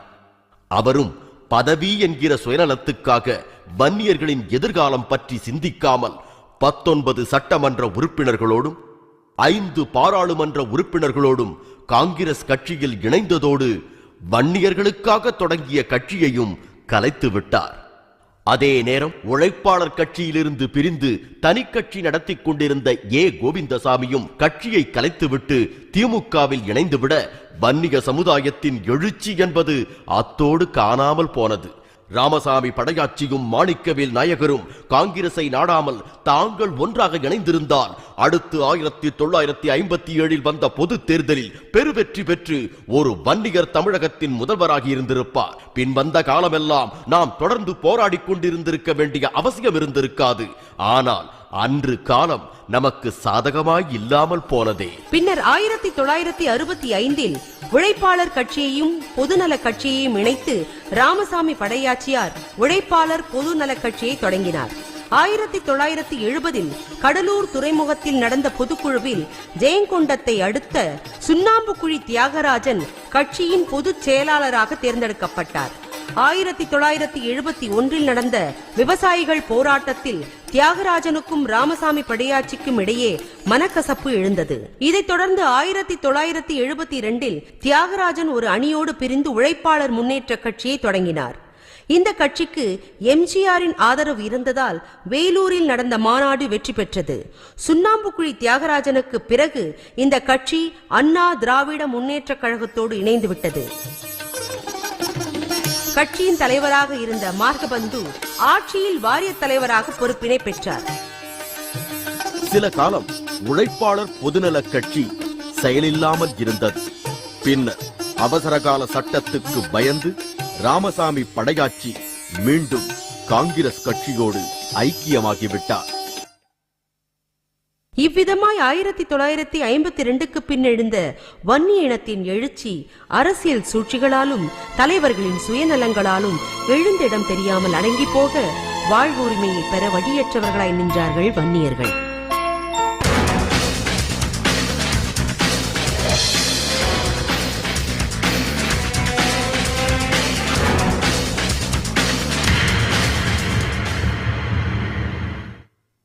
தமிழகத்தில் ஒவ்வொரு அரசியல் கட்சிகளும் வேரூன்றி நிலை கொள்ள ஆதாரமாக இருந்தவர்கள் வன்னியர்கள். ஒவ்வொரு கட்சிக்கும் விசுவாசமாக உழைத்தார்கள். ஆனால் பரிசாக பலனாக வன்னிய இனத்துக்கு கிடைத்ததெல்லாம் துரோகம் மட்டுமே. 1885 தொடங்கப்பட்ட காங்கிரஸ் பேரியக்கம் சுதந்திர போராட்டத்தை முன்னின்று நடத்திய போது அதில் முழுமூச்சாய் தங்களை ஈடுபடுத்திக் கொண்டவர்கள் பெரும்பாலும் வன்னியர்கள்தான். கிளர்ச்சியின் போது ஆங்கிலேயர்களால் கைது செய்யப்பட்டு சிறைக்கு அனுப்பப்பட்ட காங்கிரசார் 5760 பேரில் 1860 பேர் வன்னியர்களே. சர்தார் ஆதிகேசவ நாயகர், கடலூர் அஞ்சலையம்மாள், அரியலூர் செல்லமுத்து படையாச்சி, கடப்பேரி ஜமதக்னி, MP சுப்பிரமணியம், சிறையில் செக்கிழுத்து உடல் வலிமையெல்லாம் இழந்த மீஞ்சூர் திருவேங்கட நாயக்கர், தடியடியில் ரத்தம் சிந்திய சேலம் சுப்பிரமணியம் என்று எத்தனையோ வன்னிய பங்களிப்பு சுதந்திர போராட்டத்தில் உண்டு. தமிழகத்திலிருந்து திருத்தணியை பிரித்து ஆந்திர மாநிலத்தோடு சேர்க்க இருந்த போது இறுதி வரை எதிர்த்து நின்று போராடி அதை தமிழகத்துக்கு பெற்று தந்தவர் திருத்தணி விநாயகம். இதனால் தணிகையை மீட்ட தளபதி என்றும் போற்றுதலை பெற்றவர். 1942 விடுதலை போராட்டம் தீவிரமாக நடந்து கொண்டிருந்த நேரம் மதுரை நேதாஜி சாலையில் நடைபெற இருந்த கூட்டத்துக்காக மக்கள் திரண்டு வந்தனர். அப்போது வந்தே மாதரம் என்ற முழக்கத்தால் சினமேறிய ஆங்கிலேய காவல்துறை நடத்திய துப்பாக்கி சூட்டில் 16 வயதே நிரம்பிய மணி என்கின்ற வன்னிய சிறுவன் பலியானான். இதன் பின்னரே மதுரையில் சுதந்திர போராட்டம் தீவிரமானது. இப்படியெல்லாம் தங்கள் செந்நீரை விட்டு தமிழகத்தில் காங்கிரஸ் கட்சியை வேரூன்ற வைத்தார்கள் வன்னியர்கள். ஆனால் அந்த காங்கிரஸ் கட்சி பதிலுக்கு வன்னிய சமுதாயத்துக்கு செய்ததெல்லாம் துரோகம்தான். பாராளுமன்றத்துக்கு பலமுறை வன்னியர்கள் உறுப்பினர்களாக சென்ற போதும் ஒரு முறை கூட மந்திரி பதவி அளிக்கப்படவில்லை. ஒரு மாநிலத்துக்கு கூட ஆளுநராய் நியமிக்கப்படவில்லை. மாறாக வன்னியர்களிடையே பிரிவினைவாதத்தை தூண்டி இருக்கிற ஒற்றுமையையும் குலைப்பதற்குத்தான் முயற்சி செய்தார்கள். 1956 மொழிவாரி மாநிலம் பிரிக்கப்பட்ட போது வன்னியர்கள் ஒற்றுமையை சீர்குலைக்க அவர்கள் பெரும்பாலும் வாழும் பகுதியான சித்தூர், நெல்லூர் மாவட்டங்களை ஆந்திராவுக்கு விட்டுக் கொடுத்தனர்.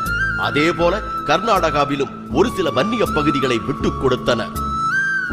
பிளவுபட்ட வன்னிய சமுதாயத்தினர் இன்றளவும் ஆந்திராவில் அக்னிகுல சத்திரியராகவும், கர்நாடகாவில் சம்புகுல சத்திரியர்களாகவும், கேரளாவில் பர்வதகுல சத்திரியர்களாகவும் வாழ்ந்து வருகிறார்கள். இத்தோடு வன்னியர்கள் பெரும்பான்மையாக வாழும் சிதம்பரம், பெரம்பலூர் பாராளுமன்ற தொகுதிகளையும் மேலும் 29 சட்டமன்ற தொகுதிகளையும் பல ஊராட்சிகளையும் தனி தொகுதிகளாக்கி வன்னியர்களின் ஆளுமையை குறைத்தார்கள். இப்படி தொடர்ந்து வன்னியர்களின் முன்னுரிமையை பறித்த காரணத்தால் 1967 தேர்தலோடு காங்கிரஸ் கட்சியை தூக்கி எறிந்தார்கள் வன்னியர்கள். 1988-89 மீண்டும் வன்னியர்களுக்கு பிரதிநிதித்துவமும் இடஒதுக்கீடும் தருவதாக நம் மருத்துவர் ஐயாவை தில்லிக்கு அழைத்து பேச்சுவார்த்தை நடத்தினார் அப்போதைய பிரதமரான ராஜீவ் காந்தி. ஆனால் GK மூப்பனார், ப. சிதம்பரம் போன்றோரின் தூண்டுதலால் இடஒதுக்கீடு பற்றி சரியான முடிவு எடுக்காமல் கைவிட்டு விட்டார். இதனால் அடுத்து வந்த தேர்தலை வன்னியர்கள் புறக்கணிப்பு செய்ய ராஜீவ் காந்தி மஞ்சள் பூ ஒடுக்குமுறை என்ற பெயரில் ராணுவத்தை அனுப்ப அவர்கள் வன்னிய சமுதாய இளைஞர்களையும் பெண்களையும் வீடு புகுந்து தாக்கி நாசப்படுத்தினார்கள். மஞ்சள் கொடி பறந்த கம்பங்களை எல்லாம் வெட்டி சரித்தார்கள். ஆங்கிலேயர்களின் ஒடுக்குமுறையை எதிர்த்து நின்று காங்கிரஸ் கட்சியை வளர்த்த வன்னியர்கள் அந்த காங்கிரஸ் கட்சியாலேயே மீண்டும் ஒருமுறை ஒடுக்கப்பட்டு பரிதாபத்துக்கு ஆளாகி நின்றார்கள்.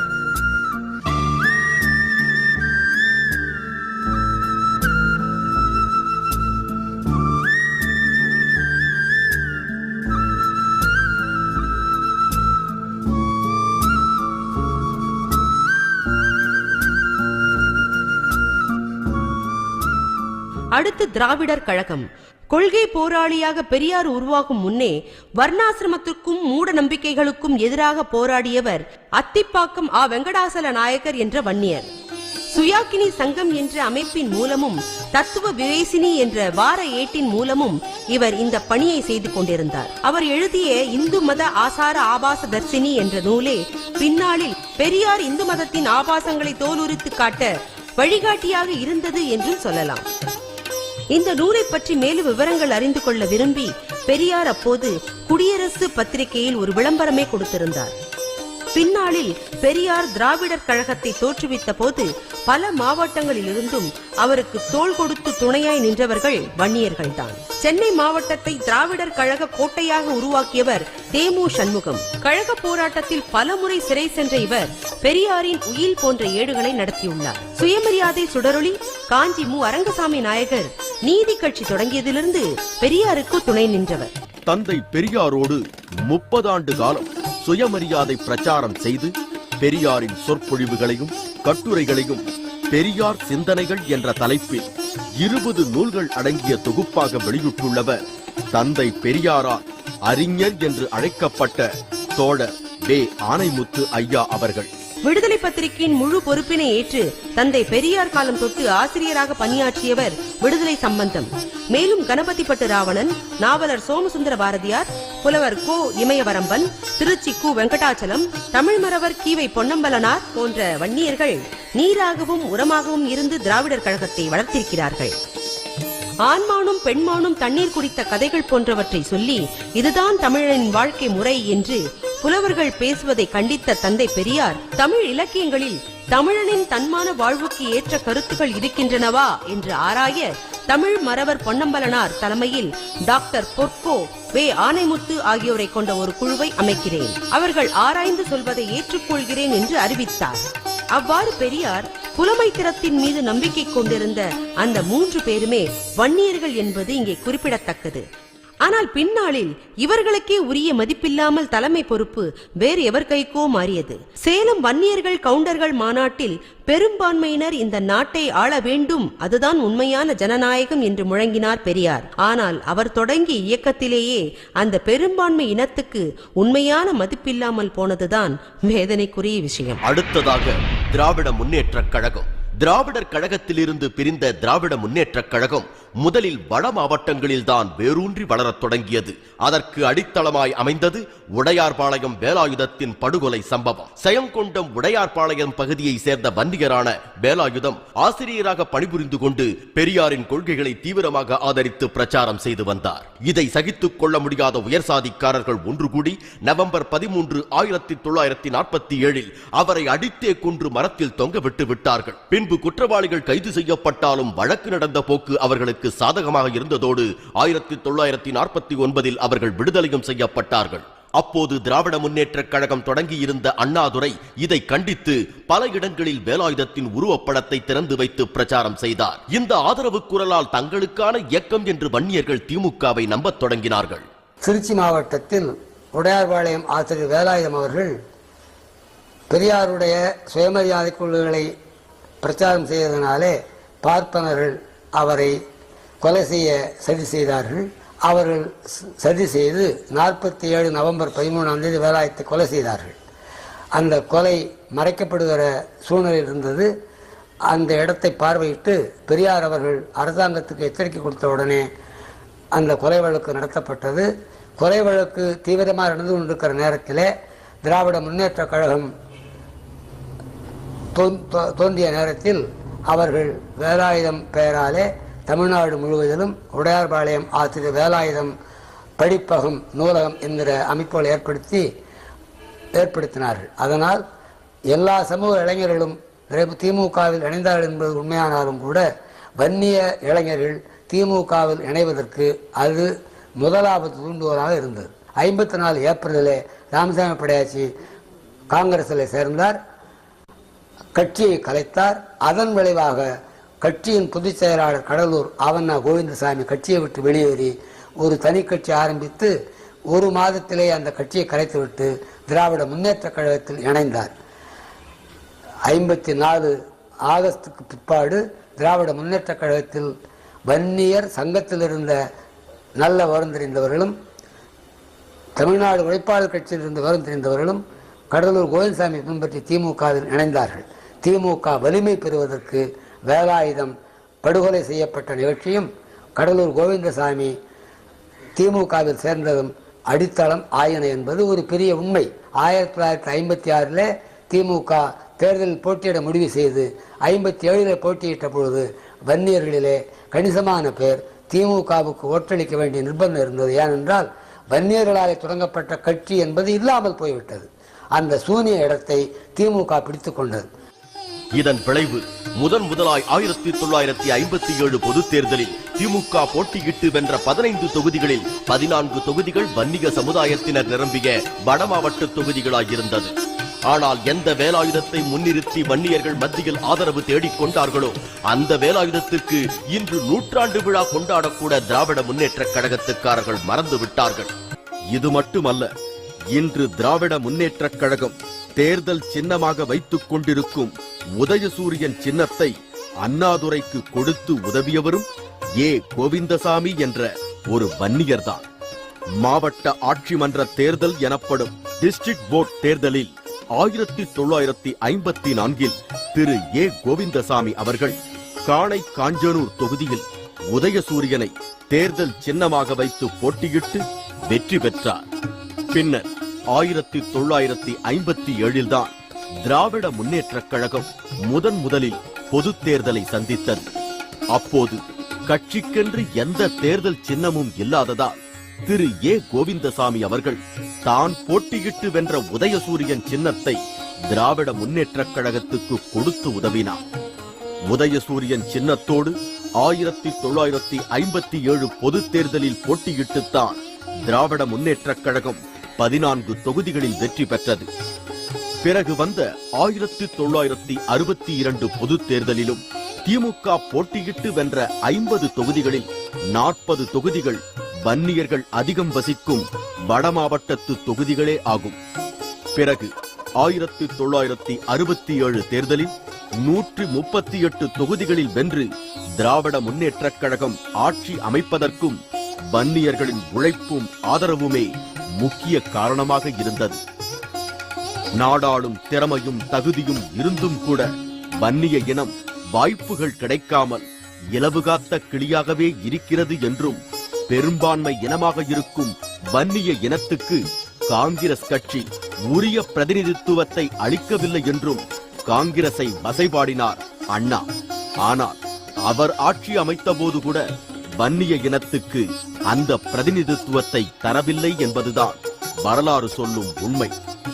ஆம், 1967 அண்ணாதுரை மந்திரி சபை அமைத்த போது தன் முதலியார் இனத்தைச் சேர்ந்த 4 பேருக்கு அமைச்சர் பதவி தந்துவிட்டு உதயசூரியன் சின்னத்தை தந்து உதவியதற்காக கோவிந்தசாமி என்ற ஒரே ஒரு வன்னியரை மட்டும் அமைச்சராக்கினார்.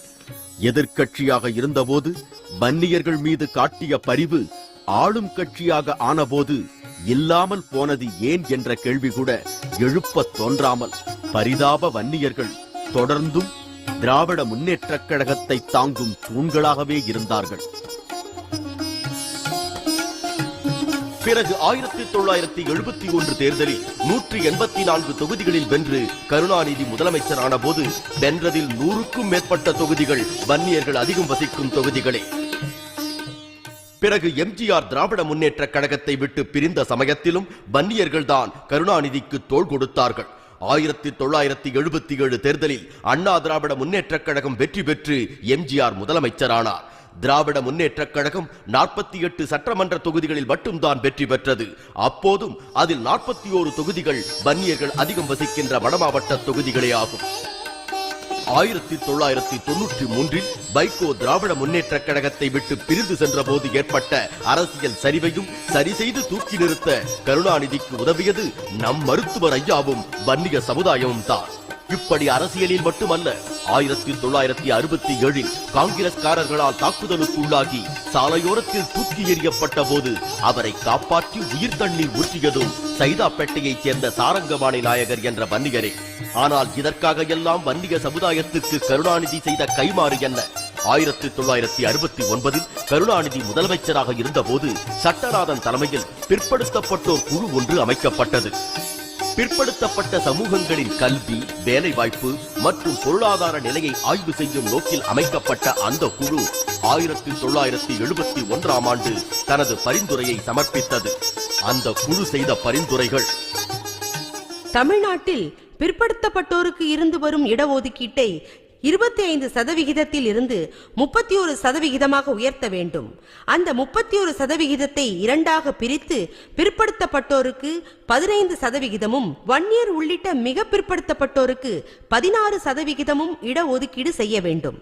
பிற்படுத்தப்பட்டோர் பட்டியலிலிருந்து முதலியார் உள்ளிட்ட முன்னேறிய சில சாதிகளை உடனடியாக நீக்க வேண்டும். இவற்றோடு குழுவின் முக்கிய நபராக அங்கம் வகித்த நீதிபதி எஸ் சின்னப்பன் மற்றும் நீதிபதி MP ஜஹான் ஹுசேன் மேலும் சில கருத்துக்களை வலியுறுத்தினார்கள். பிற்படுத்தப்பட்டோர் பட்டியலில் உள்ள ஒரு சில சாதியினர் நன்கு வளர்ச்சி அடைந்திருப்பதால் அவர்களை பிற்படுத்தப்பட்டோர் பட்டியலிலிருந்து நீக்க வேண்டும்.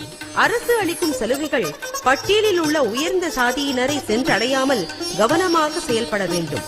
ஒரு குறிப்பிட்ட சமுதாயத்தைச் சேர்ந்தவர்கள் மட்டுமே அரசு துறை வேலை வாய்ப்பில் 86% அனுபவித்துக் கொண்டிருக்கிறார்கள். தமிழக மக்கள் தொகையில் 75% உள்ள வன்னியர் உள்ளிட்ட 156 சாதிகள் வெறும் 14% மட்டுமே வேலை வாய்ப்புகளை அனுபவிக்கின்றனர். இதே நிலை கல்வித்துறையிலும் உள்ளது.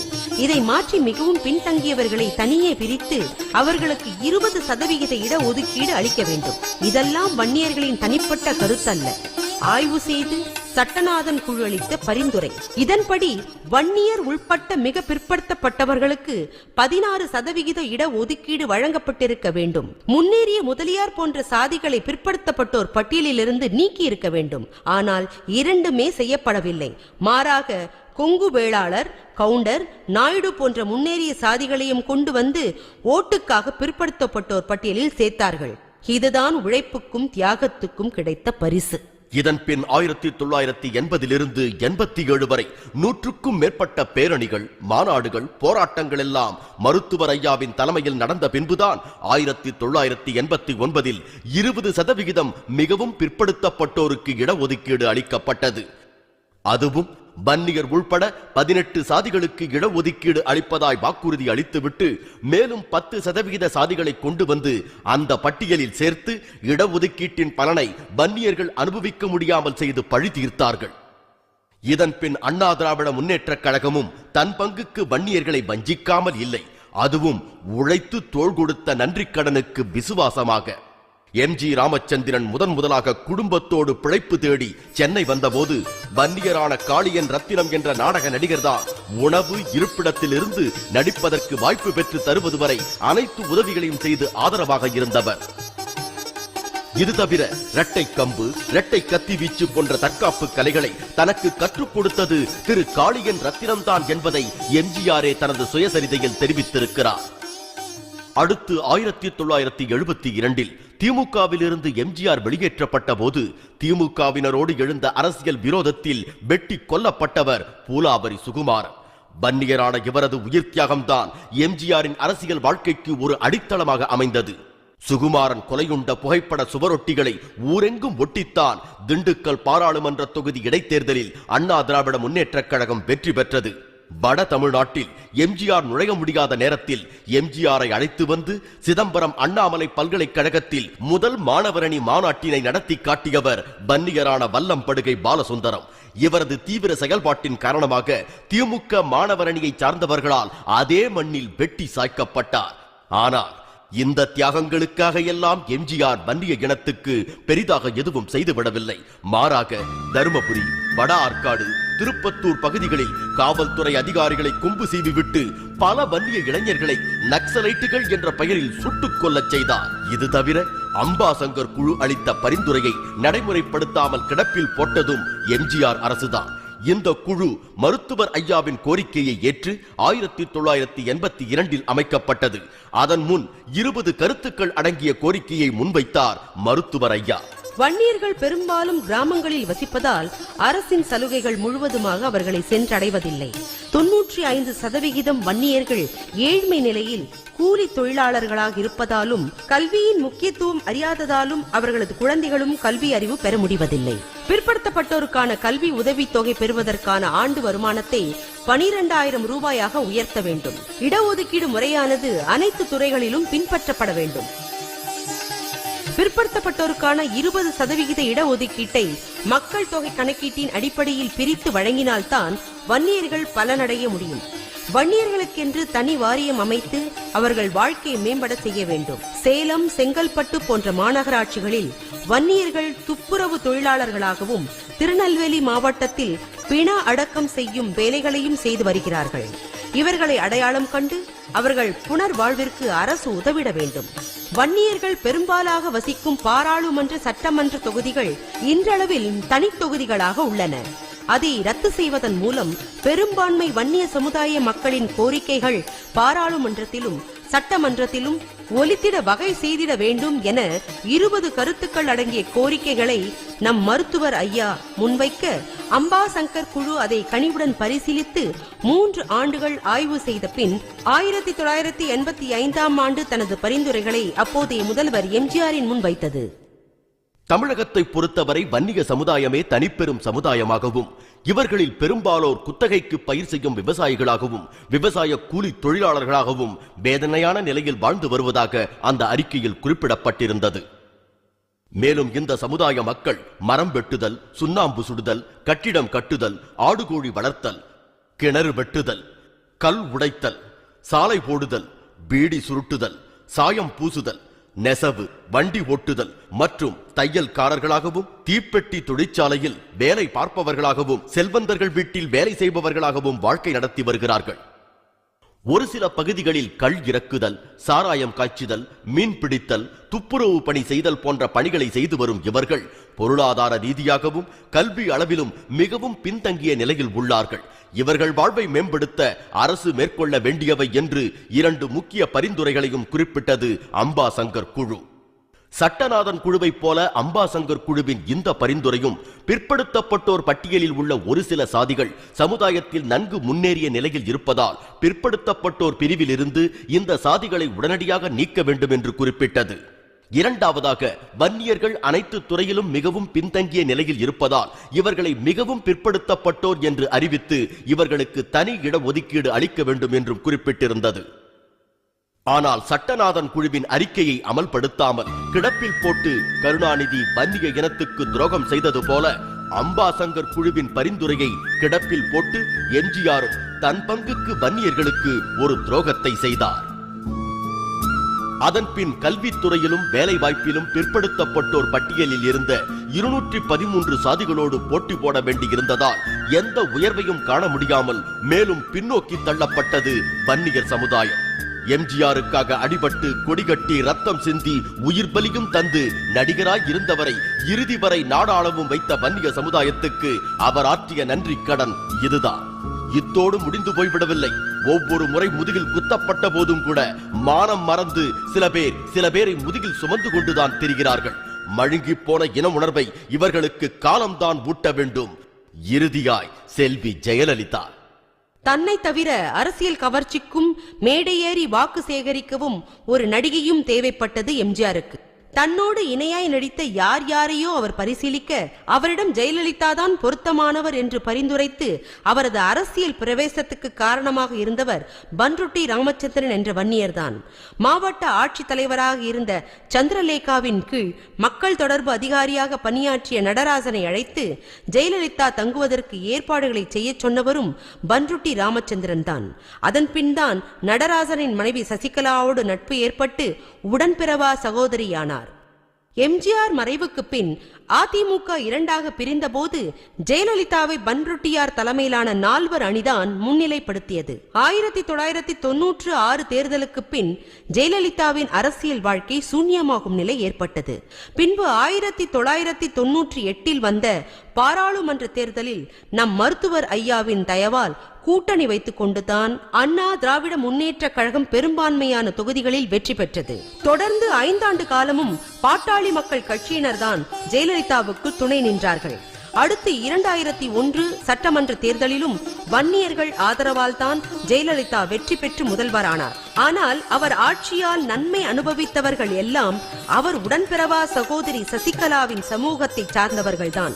27 அமைச்சர்கள் கொண்ட அவையில் 2 வன்னியர்களுக்கு மட்டும் இடம் கொடுக்கப்பட்டது. செய்த உதவிகளை மறந்தது ஒருபுறம் என்றால் பொய் வழக்குகள் போட்டும் மரம் வெட்டிகள் என்று வன்னியர்கள் இழிவாக பேசியவரும் ஜெயலலிதா தான்.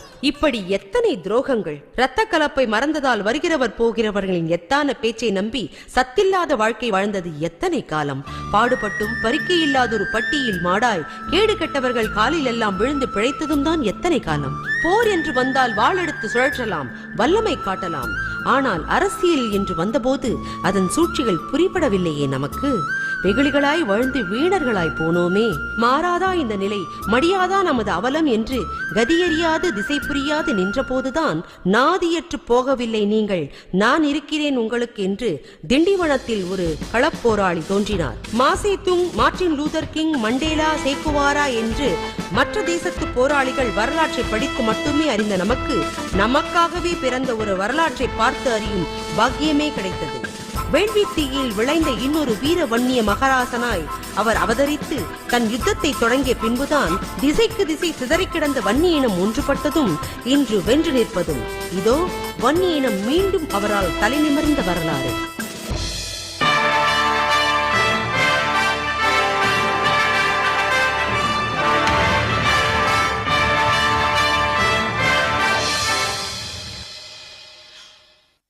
ஓர் ஒற்றை மனிதர் தான் சார்ந்த சமுதாயத்தை அவலத்தினின்று தூக்கி நிறுத்துவதென்பது வரலாற்றில் மிக அரிதாகத்தான் நிகழ்கிறது. தென்னாப்பிரிக்காவில் நெல்சன் மண்டேலா, ஐக்கிய அமெரிக்காவில் ஆப்ரஹாம் லிங்கன், சீனத்தில் மாசேதுங், ஈழத்தில் பிரபாகரன், இந்தியாவின் வடக்கே அம்பேத்கரும் தெற்கே தந்தை பெரியாரும் போல சக்தி மிகுந்த தலைவர்கள் சமுதாயத்தின் அவலம் போக்க எப்போதாவது தான் முகிழ்க்கிறார்கள். அப்படித்தான் ஆண்டாண்டு காலம் அவலங்களை மட்டுமே அனுபவித்து வந்த வன்னிய சமுதாயத்தை அதனின்று மீட்டெடுக்க ஓர் அருமருந்து முகிழ்த்தது ஐயா என்ற உருவி. இதோ ஒடுக்கப்பட்டு நசுக்கப்பட்டு கிடந்த அந்த வன்னிய சமுதாயம் இன்று நிலை உயர்ந்திருப்பதும் தலை நிமிர்ந்து நிற்பதும் அவரால் தான். திண்டிவனம் அருகே கீழ்சிபிரி என்ற கிராமத்தில் ஓர் எளிமையான குடும்பத்தில் 1939 ஆண்டு ஜூலை 25 பிறந்தார் ஐயா. சஞ்சீவி கவுண்டர், நவநீதம் அம்மாள் என்பது பெற்றோர் பெயர். கீழ்சிபிரி கிராமத்தில் உள்ள திண்ணை பள்ளிக்கூடத்தில் தான் தன் இளம் பருவ கல்வியை பயின்று முடித்தார். பின்னர் சென்னை ராயபுரத்தில் உள்ள கண்ணப்ப நாயனார் நடுநிலை பள்ளியிலும் மண்ணடியில் உள்ள முத்தியால்பேட்டை மேல்நிலை பள்ளியிலும் தனது கல்வியை தொடர்ந்தார். சென்னை லயோலா கல்லூரியில் புதுமுக வகுப்பை முடித்த பின் தகுதியின் அடிப்படையில் அவருக்கு சென்னை மருத்துவக் கல்லூரியில் இடம் கிடைத்தது. வன்னிய சமுதாயத்திலிருந்து மருத்துவம் பயில வந்தவர்களின் எண்ணிக்கை அவரை சேர்த்து வெறும் 3 பேர். பொறியியல் படிப்பு படிக்க இடம் கிடைத்தவர்கள் 7 பேர். தகுதி அடிப்படையில் இடம் என்கிற போது பின்தங்கிய சமூகத்தினர் போட்டி போட்டு அந்த இடத்தை பெறுவதென்பது கடினமான காரியமாக இருந்தது. இதனால் மருத்துவ படிப்பு, பொறியியல் படிப்பு என்பதெல்லாம் பின்தங்கிய சமூகத்தினருக்கு பகல் கனவாகவே போய்கொண்டிருந்தது. எண்ணிக்கையில் உயர்ந்த சமுதாயமாக இருந்தும் அவர்கள் காலம் முழுவதும் அடிமைகளாக, பாட்டாளிகளாக, விவசாய கூலிகளாகத்தான் வாழ வேண்டுமா? உயர்கல்வி அவர்களுக்கும் கிடைக்காதா? மருத்துவர்களாக, பொறியாளர்களாக அவர்களும் ஆசைப்படக்கூடாதா? வாழ்வில் இவர்களும் நிலை உயர என்னதான் வழி என்ற சிந்தனை அப்போதே அவருக்குள் வேர்விட்டு எழத் தொடங்கியது. 1955-57 இன்டர்மீடியட்டில் நான் இருந்தேன். அண்ணாச்சி அவங்க 1957 லயோலா காலேஜில் ப்ரீ யூனிவர்சிட்டி சேர்றாங்க. நான் பச்சைபாஸ் காலேஜ், அவங்க லயோலா காலேஜ். அப்போ பழகக்கூடிய சந்தர்ப்பம் அந்த நேரத்தில் அவங்களோட பழகிறேன். எப்போவுமே அவங்க கொஞ்சம் தனிமையை விரும்பி இருக்கிற மாதிரி இருப்பாங்க. ரொம்ப ரிசர்வ் டைப், ஆங்கிலத்தில் இன்ட்ரோவர்ட்னு சொல்லுவாங்க இல்லையா, அந்த மாதிரி வந்து அதிகமாக யாரோடும் பேசாமல் ஒதுங்கி இருந்து எப்பொழுதும் புத்தகங்களை கையில் வச்சுன்னு இருக்கக்கூடிய போக்கு உள்ளவர்கள். எப்பொழுதும் படித்து கொண்டே இருப்பார்கள், தனிமையாக இருப்பார்கள், எப்பொழுதும் சிந்தித்து கொண்டு இருப்பது போல் தான் இருப்பார்கள். அந்த காலத்திலே வந்து அந்த பருவத்திலேயே தந்தை பெரியார் அவர்களிடத்திலே அவர்கள் அதிக ஈடுபாடு காட்டினார்கள். எங்கே பொதுக்கூட்டங்கள், தந்தை பெரியார் கூட்டங்கள் நடந்தாலும் நடந்தே சென்று பார்க்கக்கூடிய, அந்த கூட்டத்தை செல்லக்கூடிய அளவிற்கு மனநிலை உள்ளவர்கள். அப்பொழுது இருந்த தலைவர்கள், வன்னிய சமுதாயத்தை சேர்ந்த தலைவர்கள் சரியாக அந்த மக்களுடைய தேவைகளையோ மக்களுடைய நலன்களையோ விரும்பாத காரணத்தினால், அவர்கள் தங்களை பற்றிய நினைத்து கொண்டதினால், இப்படி தன்னை மறந்து இந்த சமுதாயத்திற்கு செய்யக்கூடிய அளவிற்கு ஒரு தலைவர் நமக்கு உருவாக மாட்டாரா என்ற சிந்தனை அவர் நெஞ்சிலே இருந்திருக்கிறது. அவர் பேசும்போது அதெல்லாம் தோன்றும். ஆனால் 1967 அவர்கள் படிப்பை முடித்து ஒரு மருத்துவராக வந்தபோது அவர் நடந்து கொண்ட விதம், மக்களிடத்திலே அவர் நடந்து கொண்ட விதம், எவ்வளவு ஏழ்மையாக இருந்தாலும், எவ்வளவு அழுக்காக கிராமத்திலிருந்து மக்கள் வந்தாலும் கூட அன்பாக பக்கத்திலே உட்கார வைத்து அவர்கள் சொல்லும் கதையை மிக அந்யோன்யமாக அமர்ந்து கேட்டு மிக பக்குவமாக அதை புரிந்து கொண்டு, வெறும் 2 ரூபாய்க்கு மேல் அவர்கள் வாங்கவே மாட்டார்கள். நான் பக்கத்தில் இருந்து பல முறை பார்த்திருக்கிறேன். 2 ரூபாய், 3 வேளை மருந்து ஒரு ஊசி போட்டு 2 ரூபாய் வாங்குவார். சில சமயம் வந்து அது கூட இல்லாமல் வரக்கூடிய மக்களுக்கு இவர் 2 ரூபாய் எடுத்து கொடுத்து சாப்பிட்டு விட்டு போங்கள் என்று சொல்வார். அப்படி அவர் மருத்துவ தொழிலை அவர்கள் நடத்தினார்கள். அதை ஒரு தொழிலாக நடத்தாமல் ஒரு துண்டாக நடத்தினார்கள். பணத்தை பற்றி கவலைப்படாமல், சொத்தை பற்றி கவலைப்படாமல், எதிர்காலத்திலே நாம் எப்படி இருப்போம் என்றெல்லாம் அவர்கள் சிந்தித்து பார்க்காமல், இந்த மக்களுக்கு ஏதாவது செய்ய வேண்டுமே என்று அவர்கள் டாக்டராக வந்தபோது கூட அப்படித்தான் அவர்கள் இருந்தார்கள். படிக்கின்ற காலத்திலே கூட அவர்கள் யாரையும் மனம் புண்பட பேசியதை நாம் பார்த்ததில்லை. அவர்கள் உழைத்த உழைப்புக்கும் அவர்களுடைய சிந்தனைக்கும் அவர்களுடைய திறமைக்கும் அறிவு ஆற்றலுக்கும் அனைத்து மக்களையும் அரவணைத்துக் கொள்ள வேண்டும் என்ற அந்த தூய மனதிற்கும் உயர்வான எண்ணத்திற்கும் அவர்களுடைய சௌகரியங்கள் அவருடைய கால் தூசு மாதிரி. காலம் முழுக்க வறுமை சேற்றில் உழன்றவர்களால் தகுதி அடிப்படையில் முன்னேறிய வகுப்பினரோடு போட்டி போட முடியாது. ஆனால் அவர்களுக்கும் உயர்கல்வி கிடைக்க வேண்டுமென்றால் அதற்கு தனி இடம் ஒதுக்கப்பட வேண்டும். இட ஒதுக்கீடு, அது ஒன்றுதான் இதற்கு வழி. ஆனால் அந்த இட ஒதுக்கீட்டை எப்படி பெறுவது? ஆண்டாண்டு காலமாய் அனுபவித்து வந்ததையெல்லாம் மேல் சாதிக்காரர்கள் அவ்வளவு சுலபமாய் விட்டுக் கொடுத்து விடுவார்களா? மாட்டார்கள். போராடித்தான் பெற வேண்டும் அதை. அந்த போராட்டத்துக்கு வன்னிய சமுதாய மக்களை ஒன்றிணைக்க வேண்டும், அவர்களை ஆயத்தப்படுத்த வேண்டும். இதை தனது முதல் பணியாக கொண்டு களமிறங்கிய ஐயா தனித்தனியாக சிதறி கிடந்த ஒவ்வொரு வன்னிய சங்க பிரதிநிதிகளையும் சந்தித்து பேசினார். அடைய வேண்டிய லட்சியத்தையும் அதற்கு ஓரணியாய் செயல்பட வேண்டிய அவசியத்தையும் வலியுறுத்தினார். 1980 திண்டிவனத்தில் உள்ள ஐயாவின் வீட்டில் முதல் வன்னியர் சங்க கூட்டம் நடைபெற்றது. அப்போது தன் சமுதாயம் தலை நிமிர வேண்டும் என்பது தவிர பதவியோ தலைமையோ அல்ல தனது நோக்கம் என்பதை தெளிவாய் புரிய வைத்தார் ஐயா.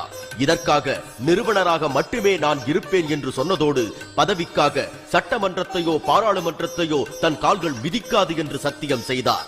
தன்னலமற்ற ஐயாவின் தாயுள்ளத்தை புரிந்து கொண்டு வன்னிய சமுதாயம் அவர் பின் அணி திரள ஆரம்பித்தது. ஐயா அவர்கள் எங்களை அழைத்து இடஒதுக்கீடு வாங்கி தர வேண்டும், வன்னிய சமுதாய மக்கள் வாழ வேண்டும் என்று சொல்லி சென்னை நகருக்கு வந்த பிறகு சென்னையில் இருந்த மக்களுக்கு நாங்கள் ஒவ்வொரு பகுதியாக சென்று நம்ம மக்கள் எங்கே இருக்கார்கள், வன்னியர் எங்கே இருக்கா திரும்பும்போது ஒரு பகுதிக்கு சென்றால் அங்கே 4 பேர் வன்னியர் இருப்பார், பக்கத்தில் பல்வேறு சமுதாய மக்கள் இருப்பார்கள். அவர்களால் எங்களை ஏசுவார்கள், திட்டுவார்கள், எங்களை ஆள் வச்சு அடிப்பார்கள்.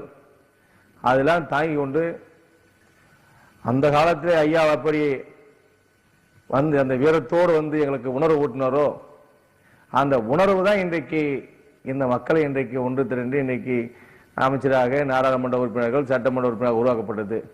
ஆனால் முதல் ஐயா வரும்போது எங்களுக்கு பாட்டாளி மக்கள் கட்சி ஆரம்பிப்போம்லாம் சொல்லவில்லை.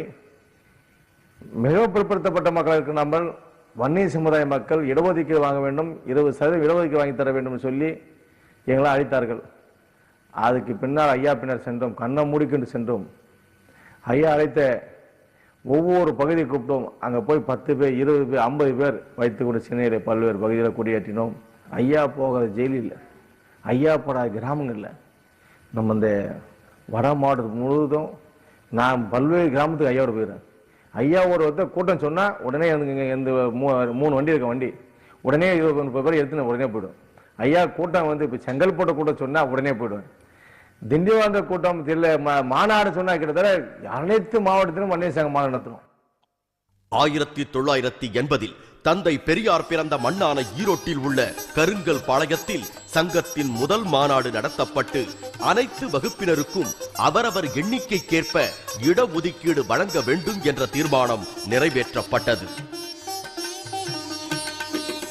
தொடர்ந்து 1982 மாவட்ட வாரியாக இருந்த 27 வன்னிய சங்க பிரதிநிதிகளையும் அழைத்து ஒரே அங்கமாக செயல்பட வழி செய்தார்.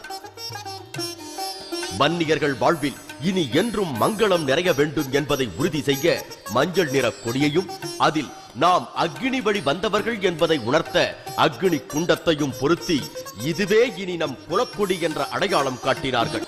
இதற்கு பின் வன்னிய சங்கத்தின் வளர்ச்சி 4 கால் பாய்ச்சலில் வேகம் பிடித்தது என்றால் அன்று நம் ஐயா தேக நலம் பாராமல் உழைத்த உழைப்பும் செய்த முயற்சிகளும் தான் காரணம். தொடர்ந்து 5 ஆண்டுகள் தன் மருத்துவ தொழிலையும் பார்த்துக் கொண்டு வாரத்தில் சனி ஞாயிறு 2 நாட்களில் மாவட்ட வாரியாக தேதி கொடுத்து பிரச்சாரம் செய்தார். வாரம் முழுவதும் மருத்துவ தொழிலில் வரும் வருமானத்தை எடுத்துக்கொண்டு கிராமம் கிராமமாக சென்று இடஒதுக்கீட்டின் அவசியத்தை உணர்த்தி அதை நாம் போராடித்தான் பெற வேண்டும் என்று மக்களை தயார்படுத்தினார். 50 ஆண்டுகளுக்கு முன் பகுத்தறிவு பகலவன் தந்தை பெரியார் மக்களிடம் விழிப்புணர்வை ஏற்படுத்த அறிக்கையின் விளக்கை கையில் எடுத்துக்கொண்டு கிராமம் கிராமமாக சென்று செய்த பிரச்சாரத்துக்கு சமமானது அவரது பிரச்சாரமும். அதனால்தான் பெரியாருக்கு பின் ஐயா என்று திராவிட மக்கள் அனைவராலும் பாசத்தோடு அழைக்கப்படும் பெருமையை பெற்றிருக்கிறார் நம் ஐயா. மக்கள் சிந்தனையை தூண்ட மஞ்சள் குல கொடியை பட்டி தொட்டியெல்லாம் ஏற்றி வைத்து அவர் செய்த விழிப்புணர்வு பிரச்சாரத்தால் 10, 100, 1000 என்று கிராமங்கள் தோறும் வன்னியர் சங்கம் வளர்ந்தது. வன்னியர் சங்க கிளைகள் மாவட்டந்தோறும் நிறுவப்பட்டது. வன்னியர் சங்க உறுப்பினர்கள் எண்ணிக்கை 25 லட்சத்துக்கு மேல் உயர்ந்தது. இனி நம்மை உயர்விக்க சக்தியுள்ள ஒரே தலைவர் ஐயாதான் என்று உணர்ந்து கொண்டு மக்கள் அவர் பின் அணிவகுத்தார்கள். அதுவரை வன்னிய இனத்தவர்கள் தங்களுக்குள்ளேயே இனப்பிரிவு செய்து கொண்டு தங்களுக்குள்ளேயே பாகுபாடு பார்த்து கொண்டு பெண் தரவும் எடுக்கவும் மறுத்து வந்தார்கள். இந்த பிற்போக்கான நிலை ஐயாவின் வருகையை அடுத்துத்தான் முற்றிலுமாக மாறியது. வன்னியர்கள் அனைவரும் ஒரு தாய் மக்கள் என்ற உணர்வினை பெற்றார்கள். ஐயாவின் மகத்தான சாதனைகளில் இதுதான் முதலாவது. அடுத்து ஆண்டுதோறும் சித்திரை முழு நிலவு நாள் திருவிழாவை மகாபலிபுரத்தில் வன்னியர் இளைஞர் சித்திரை முழுநிலவு பெருவிழாவாக கொண்டாட ஏற்பாடு செய்தார். அதே போல ஆண்டுதோறும் பூம்புகாரில் நடைபெற்று வந்த ஆடி திருவிழாவை வன்னியர் மகளிர் பெருவிழாவாக கொண்டாடவும் ஏற்பாட்டை தொடங்கி வைத்தார்.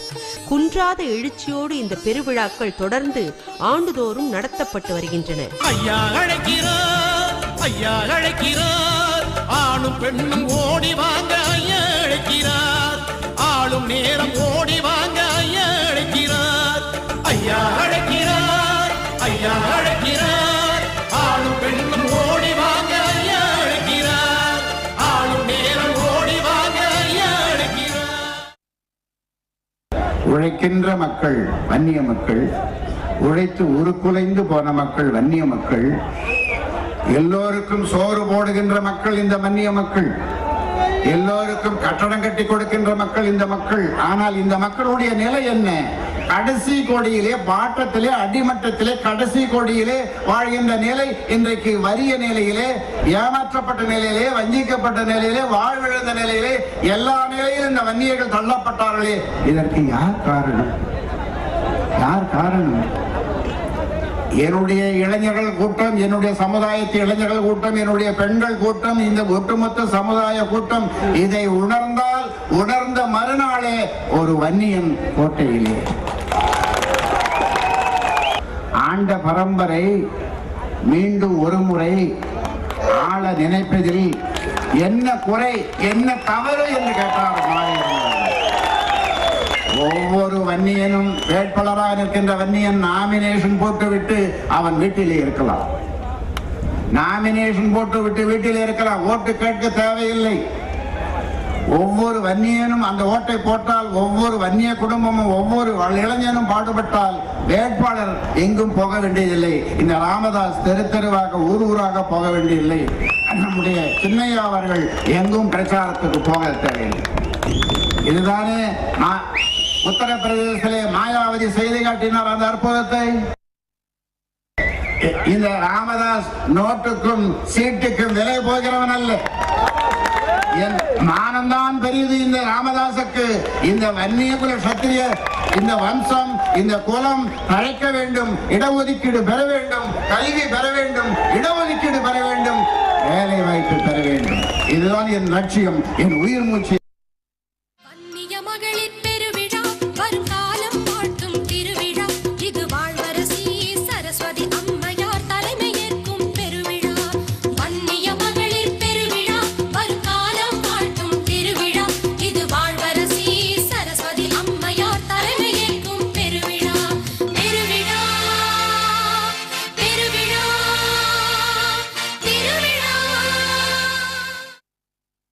மாண்டது போதும், தலை குனிந்தது போதும், அடக்கப்பட்டது போதும், ஒடுக்கப்பட்டது போதும், ஓரங்கட்டப்பட்டது போதும். இனி வரும் காலத்திலே வன்னியன் தான் இங்கே வர வேண்டும், நிச்சயமாக வருவான். தமிழகத்திலே மிகப்பெரிய சமுதாயம் இந்த வன்னிய சமுதாயம். இந்த வன்னிய சமுதாயத்தை பற்றி நாங்கள் பேசவில்லை என்றால் வேறு யார் பேசுவார்?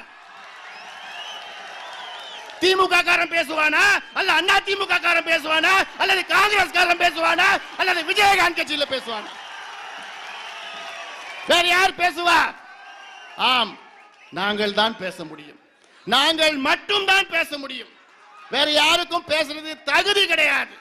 வேற யாரும் பேச மாட்டாங்க.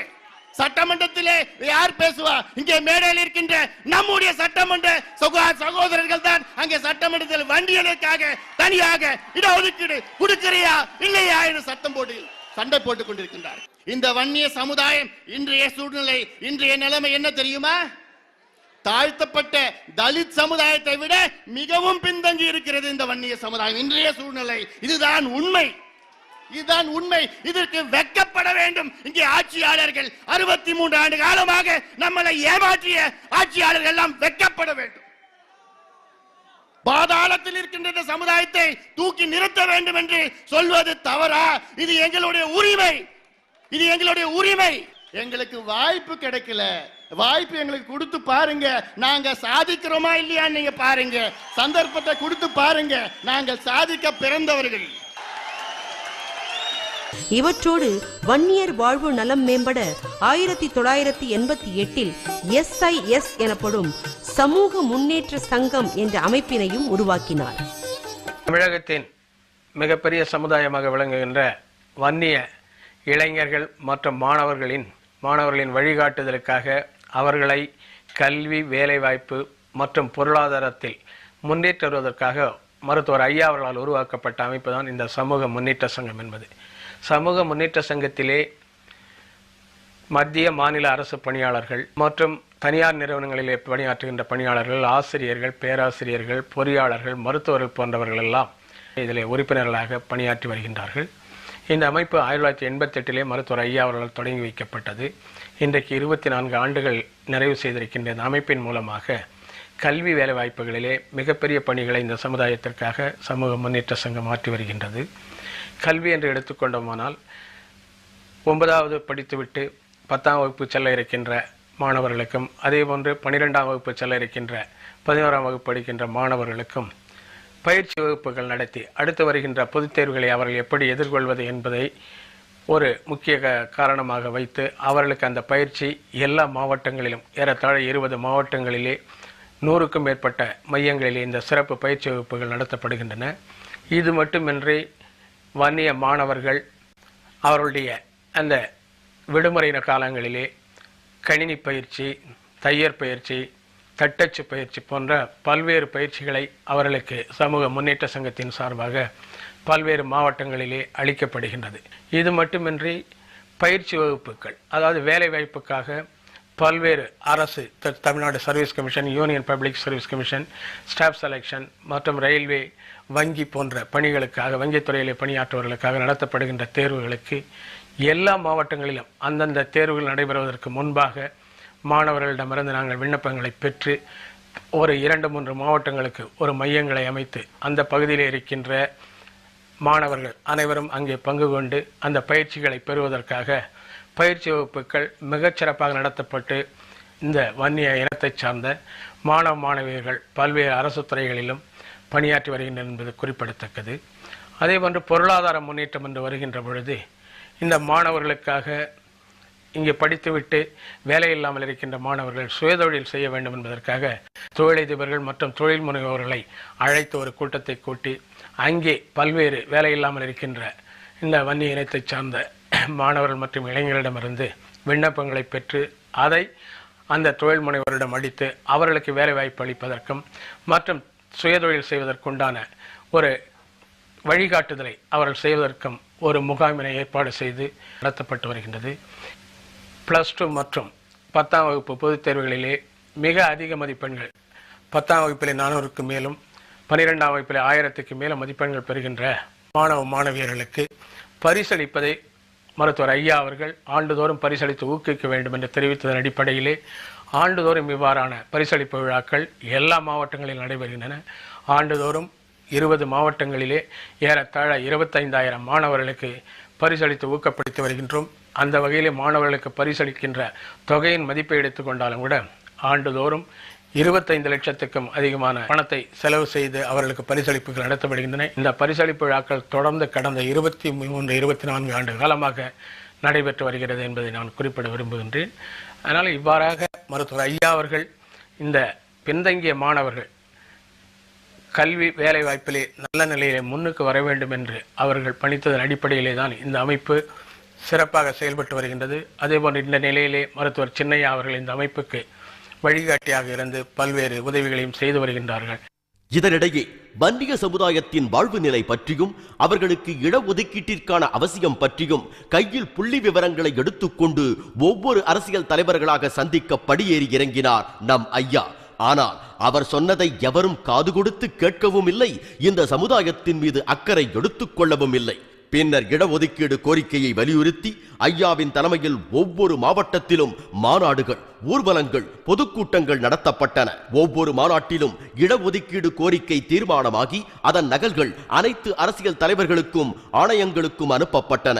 அப்போதும் இதை யாரும் கவனத்துக்கு எடுத்துக் கொள்ளவும் இல்லை, நம்மை பற்றி கவலைப்படவும் இல்லை. இதன் பின்புதான் மாநாடு நடத்தி கோரிக்கை வைப்பதால் எந்த பலனும் இல்லை, போராட்டம்தான் ஒரே வழி என்று முடிவு செய்தார் ஐயா. முதல் கட்டமாக அறவழி போராட்டம் நடத்துவது என்று செயற்குழுவில் முடிவு செய்யப்பட்டது. மாநிலத்தில் 20%, மத்தியில் 2% இடஒதுக்கீடு கேட்டு 1985ஆம் ஆண்டு அனைத்து மாவட்டங்களிலும் வட்டங்களிலும் வன்னிய சமுதாயத்தினர் தங்களை வருத்திக் கொண்டு உண்ணா நோன்பு போராட்டம் நடத்தினார்கள். இதுவும் அப்போதைய எம்ஜிஆர் அரசால் கண்டுகொள்ளப்படவில்லை.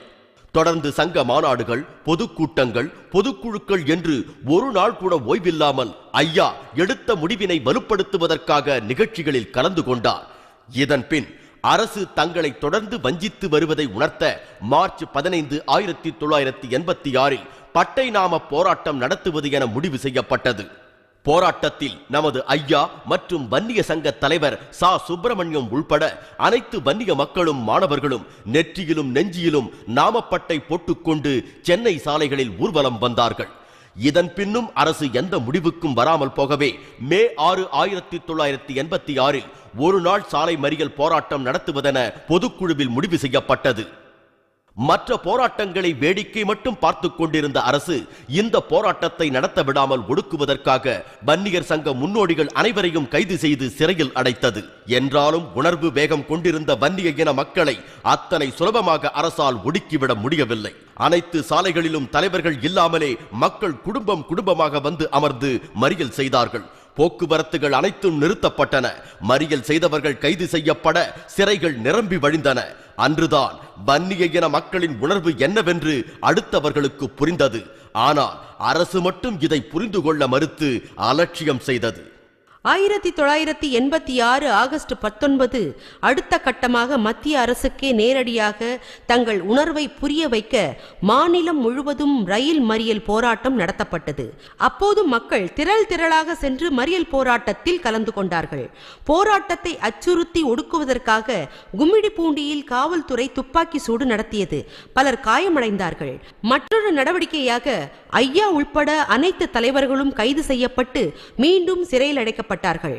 ஆனால் வன்னியர்கள் கோரிக்கை மட்டும் ஏற்றுக்கொள்ளப்படாமலேயே இருந்தது. தங்களை புறந்தள்ளி மிதித்துக் கொண்டிருக்கிற அரசாங்கத்துக்கு இனிமேலும் தங்கள் உணர்வு என்னவென்று புரிய வைக்காமல் இருக்கக்கூடாது என்று ஐயா தலைமையில் கூடிய வன்னியர் சங்க தலைவர்கள் செப்டம்பர் 1987 அன்று வரலாற்று சிறப்புமிக்க ஒரு வார சாலை மறியல் போராட்டத்துக்கு நாள் குறித்தார்கள். 3 மாதத்துக்கு முன்னதாக எடுக்கப்பட்ட இந்த முடிவை செயல்படுத்துவதற்காக கிராமம் கிராமமாக சென்று மக்களை ஆயத்தப்படுத்தினார் மருத்துவர் ஐயா. செப்டம்பர் 17, 1987 அன்றுதான் ஒரு வார சாலை மறியல் போராட்டம் தொடங்க இருந்தது. ஏற்கனவே ஒரு நாள் சாலை மறியலில் வன்னிய சமுதாயத்தின் வலிமை என்னவென்று புரிந்து கொண்டிருந்த காவல்துறை இந்த முறை முன்னெச்சரிக்கையாக ஐயாவை கைது செய்துவிட தீவிரம் காட்டியது. பல முன்னணி தலைவர்கள் கைது செய்யப்பட்டு விட்டார்கள். ஆனால் ஐயா அவர்கள் கையில் சிக்காமல் மாறுவேடத்தில் கிராமம் கிராமமாக சென்று போராட்டத்துக்கு ஆதரவு திரட்டிக் கொண்டிருந்தார்கள். வன்னிய வீரர்கள் காவல்துறையின் கண்ணில் பட்டுவிடக் கூடாது என்பதற்காக இரவிலே வீட்டில் தூங்காமல் கொட்டும் பணியில் வயல்வெளிகளில் பதுங்கி கிடந்தார்கள். திட்டமிட்டது போல 17ஆம் தேதி சாலை மறியல் போராட்டம் தொடங்கியது. அமைதியான வழியில் தொடங்கிய இந்த போராட்டத்தை ஒடுக்க வழி தெரியாமல் காவல்துறையினர் அதை கலவரமாக மாற்றினார்கள். மறியல் செய்தவர்களை கைது செய்யாமல் அவர்கள் மீது தடியடி நடத்தப்பட்டதில் பல ஆயிரம் பேரின் மண்டை உடைந்து சாலைகள் குருதிமயமாக மாறியது. பல இடங்களில் தாழ்த்தப்பட்ட மக்களை தூண்டிவிட்டு வன்னியர்களோடு மோதவிட்டு கலவரமாக்கி வேடிக்கை பார்த்தார்கள். அதிரடிப்படை இறக்கப்பட்டும் பின்வாங்காமல் தொடர்ந்து போராட்டத்தை அச்சமில்லாமல் நடத்தினார்கள் வன்னிய இளைஞர்கள். 3 மாதங்களுக்கு முன்னரே போராட்ட தேதி அறிவிக்கப்பட்டிருந்தும் அது வெற்றி பெறக்கூடாது என்பதற்காகவே அந்த தேதியில்தான் அண்ணா அறிவாலய திறப்பு விழாவை வைத்திருந்தார் கருணாநிதி. இதனால் திறப்பு விழாவுக்கு சென்று திரும்பிக் கொண்டிருந்த திமுகவினரின் வாகனங்களும் மறிக்கப்பட அவர்களும் நம் சமுதாய மக்களோடு மோதலில் இறங்கினார்கள்.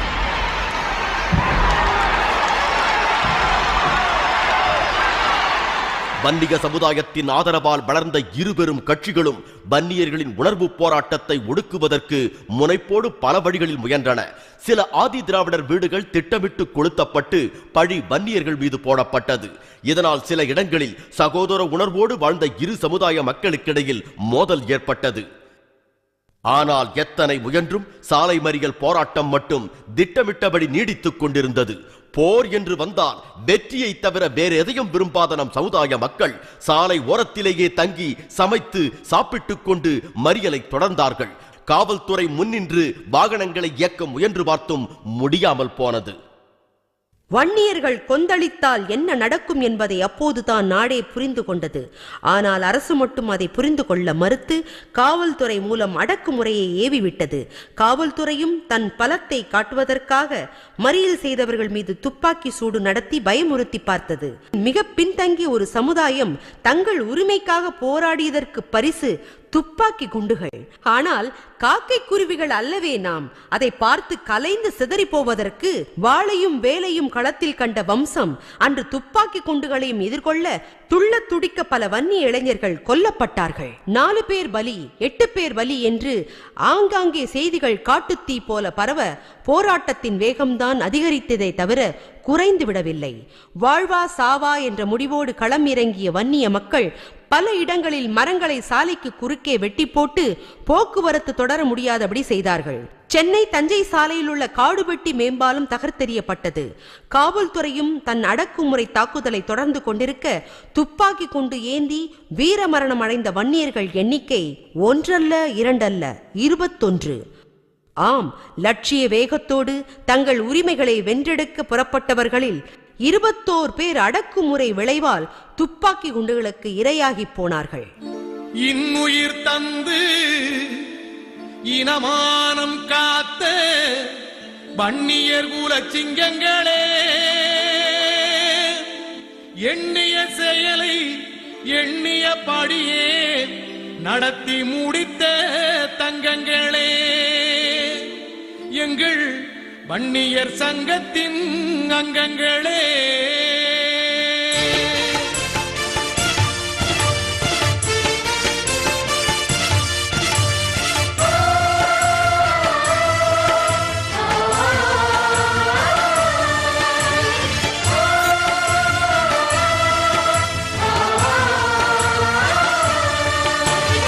இதயமுள்ளவர் இருக்கின்ற வரைக்கும் உங்கள் தியாகம் அழியாது. இமயம் நிமிர்ந்து நிற்கின்ற வரைக்கும் உங்கள் பெயரும் மறையாது.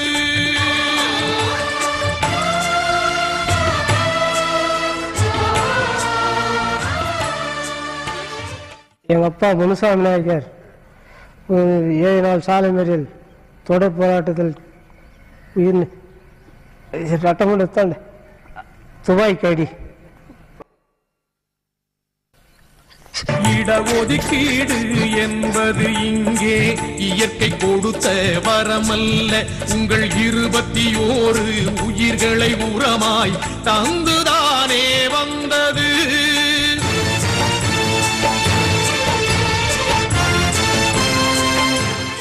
ஏழாவது நாள் சாலை மறியல் கடைசி நாள் பந்து போராட்டம் நடக்கும்போது என்னுடைய ஹரிபார் மகன் தம்பி ஜனண்டாபுரத்தில் ஐயா ஆக்கி விட்டுருக்கிறார்னு சொல்லி கேட்கும்போது பல எல்லாத்துக்கும் தான் போறாருன்னு கேட்டோன்னு அடித்து அவனை இங்கேயே கொண்டுட்டாங்க. போலீஸாரும் ஆஸ்திரி போகிறதுக்கு விடலை, நாங்கள் போனாலும் போலீஸார் விடலை. மறுபடியும் எங்களுக்கு தகவல் கேட்டு கட்டணாய்க்கப்பட்டியிலேருந்து 1 கிலோமீட்டர் தூரத்துக்கு வந்து போய் ஆஸ்பத்திரியில் போய் போலீஸ்கார ஐயா பையனை அடிச்சு கொண்டு விட்டாங்கன்னு மறுபடியும் மட்டும் வாழ்ந்திடகல்ல அனைவருக்கும் பயன் தருவது 108 ஜாதியை உயர்த்த உயிரினை தந்த போர் இது. போராட்டம் நடக்கும்போது ஆனால் மற்ற இனத்தை சேர்ந்தவங்களெல்லாம் இவங்களுக்கு எதிராக தான் செயல்பட்டாங்க.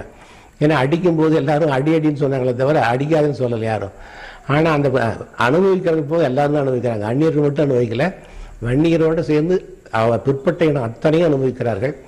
அது வந்து ரொம்ப பாராட்ட தகுந்த ஒரு இது. இந்த போராட்டம் பெரிய ஒரு வரலாற்று சிறப்பு, வரலாற்று வெற்றி என்று சொல்லலாம்.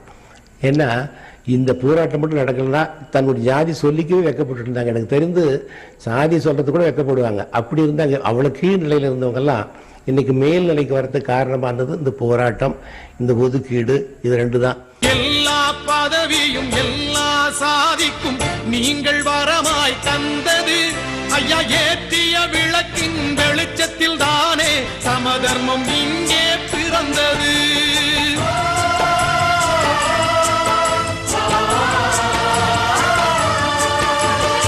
இதயமுள்ளவர் இருக்கின்ற வரைக்கும் உங்கள் தியாகம் அழியாது. இமயம் நிமிர்ந்து நிற்கின்ற வரைக்கும் உங்கள் பெயரும் மறையாது. போராட்டம் நடப்பது இந்த பொண்ணு 5 மாசம் வயத்துல எல்லாம் போயிட்டு போனாங்க. போன உடனே அங்க என்ன நடந்தது எல்லாமே அடிச்சு சுட்டுட்டாங்க. இவங்க எங்கேயோ போய் மறைஞ்சின்னு வந்தாங்க. மறைஞ்சின்னு அப்புறம் சுட்டுட்டாங்க. சுட்டுட்ட உடனே பனையப்பத்தில் எட்டுன்னு போய் ஒரு வீட்டை மறைஞ்சிக்கின்னு இருந்தாங்களாம். அங்கே போனோடனே தண்ணின்னு கேட்டாங்களாம். போலீஸ்காரங்க வச்சு பறன்னு ஈத்துன்னு போனாங்களாம். ஈத்துன்னு போய் பார்த்து வண்டியில் ஈட்டுன்னு போனாங்களாம். ஈட்டுன்னு போய் பார்த்து விற்கிற வண்டி சேர்த்துட்டாங்களாம்.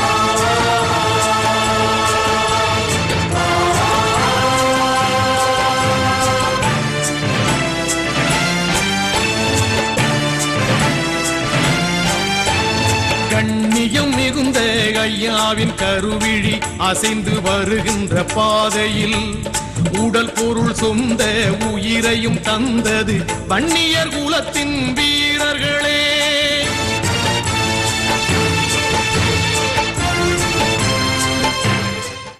போராட்டத்தில் போய் அங்க என்ன பண்ணினாங்க தெரியாது, கலந்துக்கினாங்க.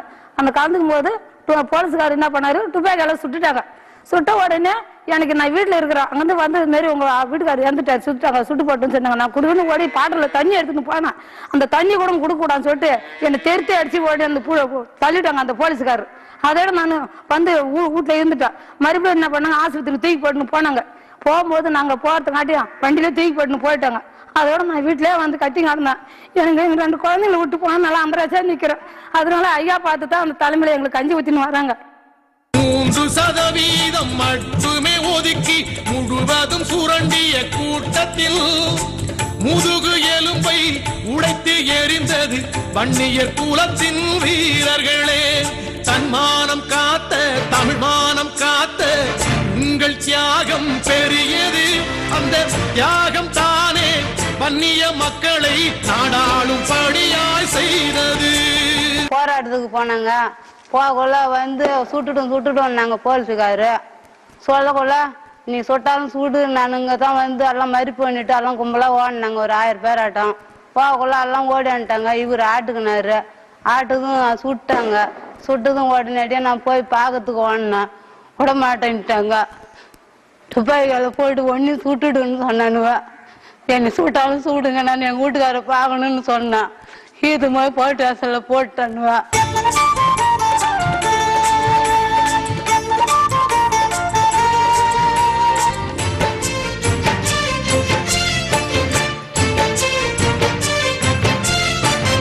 எங்கள் தளபதி மாவீரன் ஜெயகுரு சீரிய தலைமையில் அணி திரள்வோம். இன்றும் என்றும் ஐயாவின் சொல்லை கேட்டு அவர் வழி நடந்திடுவோம். போராட்டம் நடந்துகிட்டே இருக்குதுங்க. ஓட்டுல இருந்து அடிச்சு இழுத்துக்கிட்டு போனாங்க. ஏன் அடிச்சு இழுத்துட்டு போன ஒன்னையும் அடிச்சு இழுத்துட்டு போயிடுமான்னு சொன்னாங்க. நானும் ரயில்வே கேட்டு இழுத்துக்கிட்டு போனாங்கன்னு அழுதுகிட்டே போனா விடமாட்டேன். கூட்டு வரலாம்னு திரும்பி போனா என்ன அடித்துக்கு போலீஸ்காரர் காலை மேல அடிச்சு காலெல்லாம் வீங்கி வெள்ளிக்கிழமை கூட்டம் திரும்பி சனிக்கிழமை அங்க இறந்து. விடுதலைக்கு எதிராக பர்வரினும் அவர் தடைகளை தகர்த்து முன்னேறுவோம். வீர வணக்கம் செய்து வன்னியர் விடியலை தேடி போரிடுவோம்.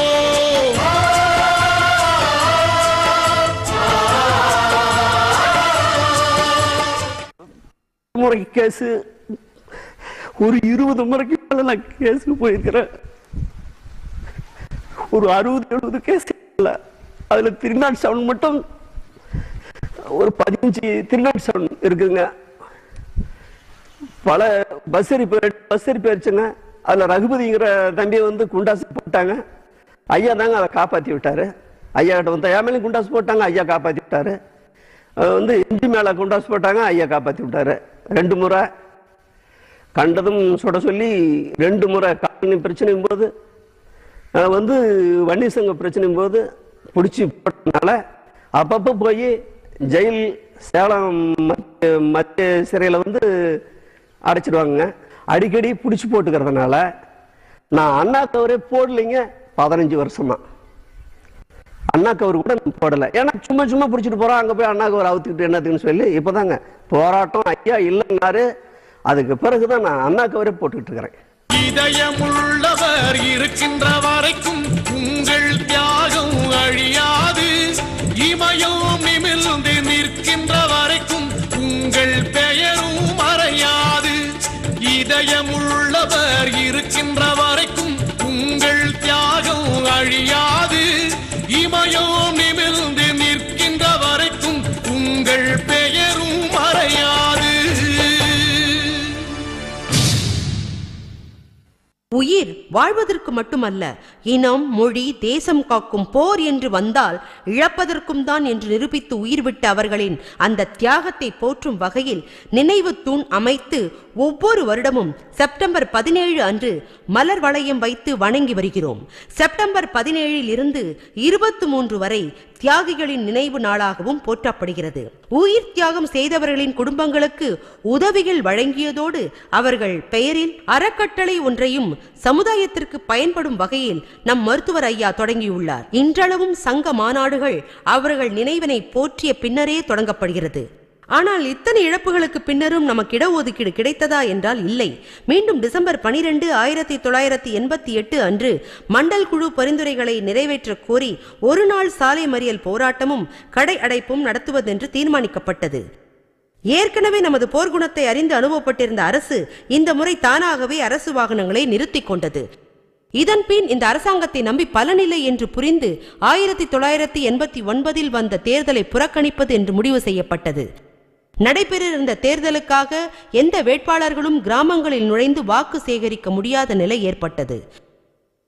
காவல்துறையை வைத்து சமாளிக்க முடியாதென்பதால் ராஜீவ் காந்தி ராணுவத்தை அனுப்பி வைத்தார். அப்போதுதான் ராணுவம் மஞ்சள் பூ ஒடுக்குமுறை என்ற பெயரில் வன்னியர்கள் வீடுகளுக்குள் எல்லாம் புகுந்து அடித்து நொறுக்கி கண்ணில் பட்ட மஞ்சள் கொடி கம்பங்களை எல்லாம் வெட்டி சாய்த்தது.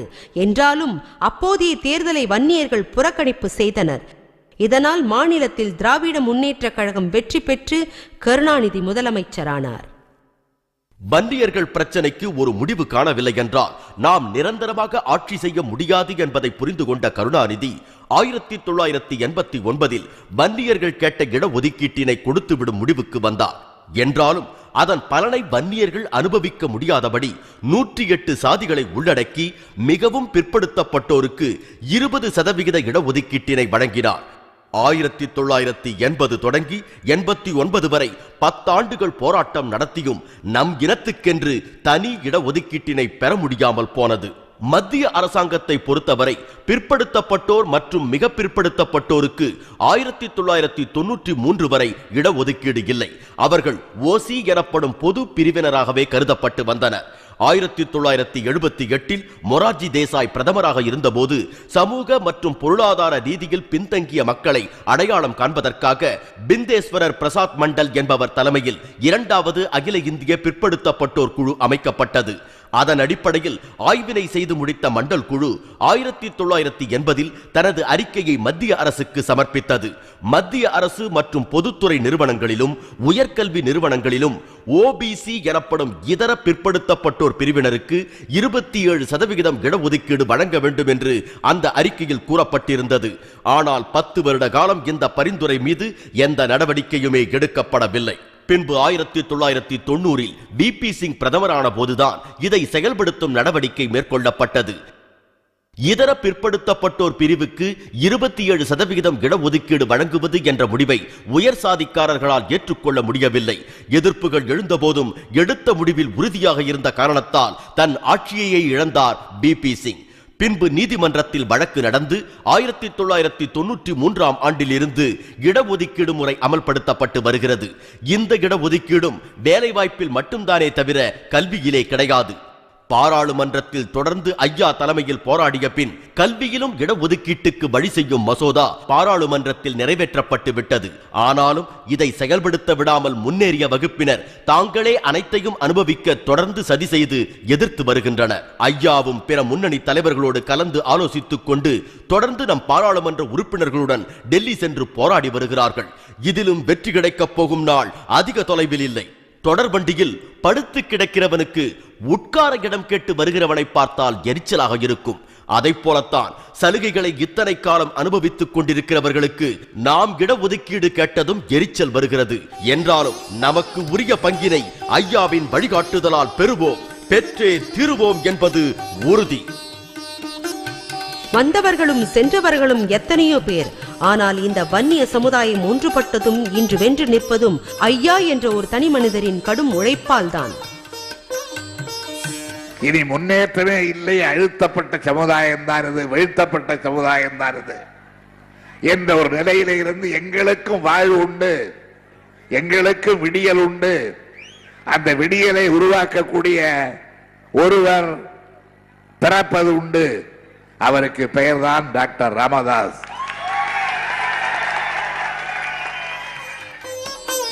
ஐயாவை போல அதே வேகத்தோடும் விவேகத்தோடும் நம் வன்னிய சமுதாயத்தை வழிநடத்தி 20% இடஒதுக்கீட்டை நமக்கு பெற்றுத்தர நம் சின்னையா அவர்களும் தீவிரமாக போராடி வருகிறார்கள். ஒவ்வொரு மாநிலத்திலும் தமிழகத்திற்கும் கர்நாடகா மாநிலத்திலே அந்த மாநிலத்திற்கு ஏற்ப ஜனத்தொகைக்கு ஏற்ப நீங்கள் இடஒதுக்கீடு கொடுங்கள் என்று உச்சநீதிமன்றத்தில் தீர்ப்பளித்தார்கள். அந்த தீர்ப்பு வாயிலாக உடனடியாக ஜாதிவாரி கணக்கெடுப்பு எடுங்கள், யார் யார் எந்தெந்த மக்கள் எவ்வளவு இருக்கின்றார்கள் என்று எடுங்கள். நாங்கள் தமிழ்நாட்டில் 6 கோடி மக்கள் 2.5 கோடி மக்கள் இந்த வன்னிய மக்கள், இந்த 2.5 கோடி மக்களுக்கு நியாயமா நீங்க கொடுக்க வேண்டியது 33%. ஆனா நாங்க கேட்கறது எல்லாம் எவ்வளவு? வெறும் 20% தான் நாங்க கேட்கிறோம். வெறும் 20% கொடுத்துட்டு போங்க. எங்களுடைய நியாயமான கோரிக்கையை நிறைவேற்றவில்லை என்றால் தமிழகம் தாங்காது. எங்களுடைய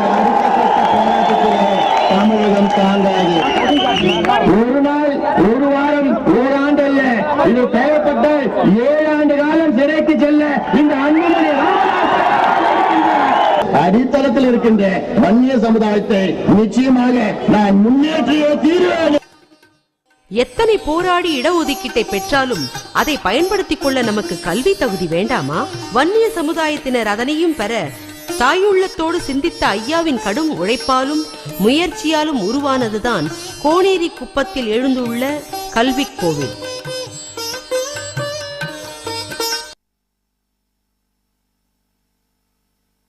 நம்முடைய இந்த வன்னியர் சமுதாயம் முன்னேற வேண்டுமென்றால் அதற்கு ஒரே வழி கல்வி, படிப்பறிவு பெற வேண்டும்.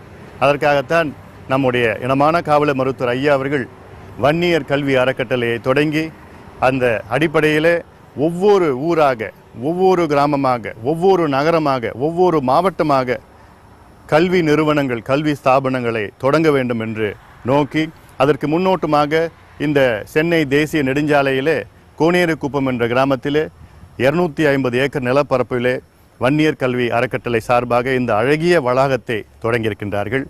இந்த வளாகத்திலே நம் வன்னிய மாணவர்கள், மாணவிகள் இலவசமாக படிப்புகள், தேர்வுகள், பயிற்சிகளை பெறுவார்கள். குறிப்பாக மருத்துவ படிப்பு, பல் மருத்துவ படிப்பு, பொறியியல் படிப்பு, சட்ட படிப்பு, கலை படிப்பு, இது இல்லாமல் மற்ற பயிற்சிகள் பெறுவதற்கு பெரிய வாய்ப்பினை ஐயா அவர்கள் உருவாக்கியிருக்கின்றார்கள். இந்த கல்வி கோவில் இந்தியாவிலே மிக பசுமையான ஒரு கல்வி கோவில். நான் உலகெங்கும் பல நாடுகளுக்கு சென்றிருக்கின்றேன்.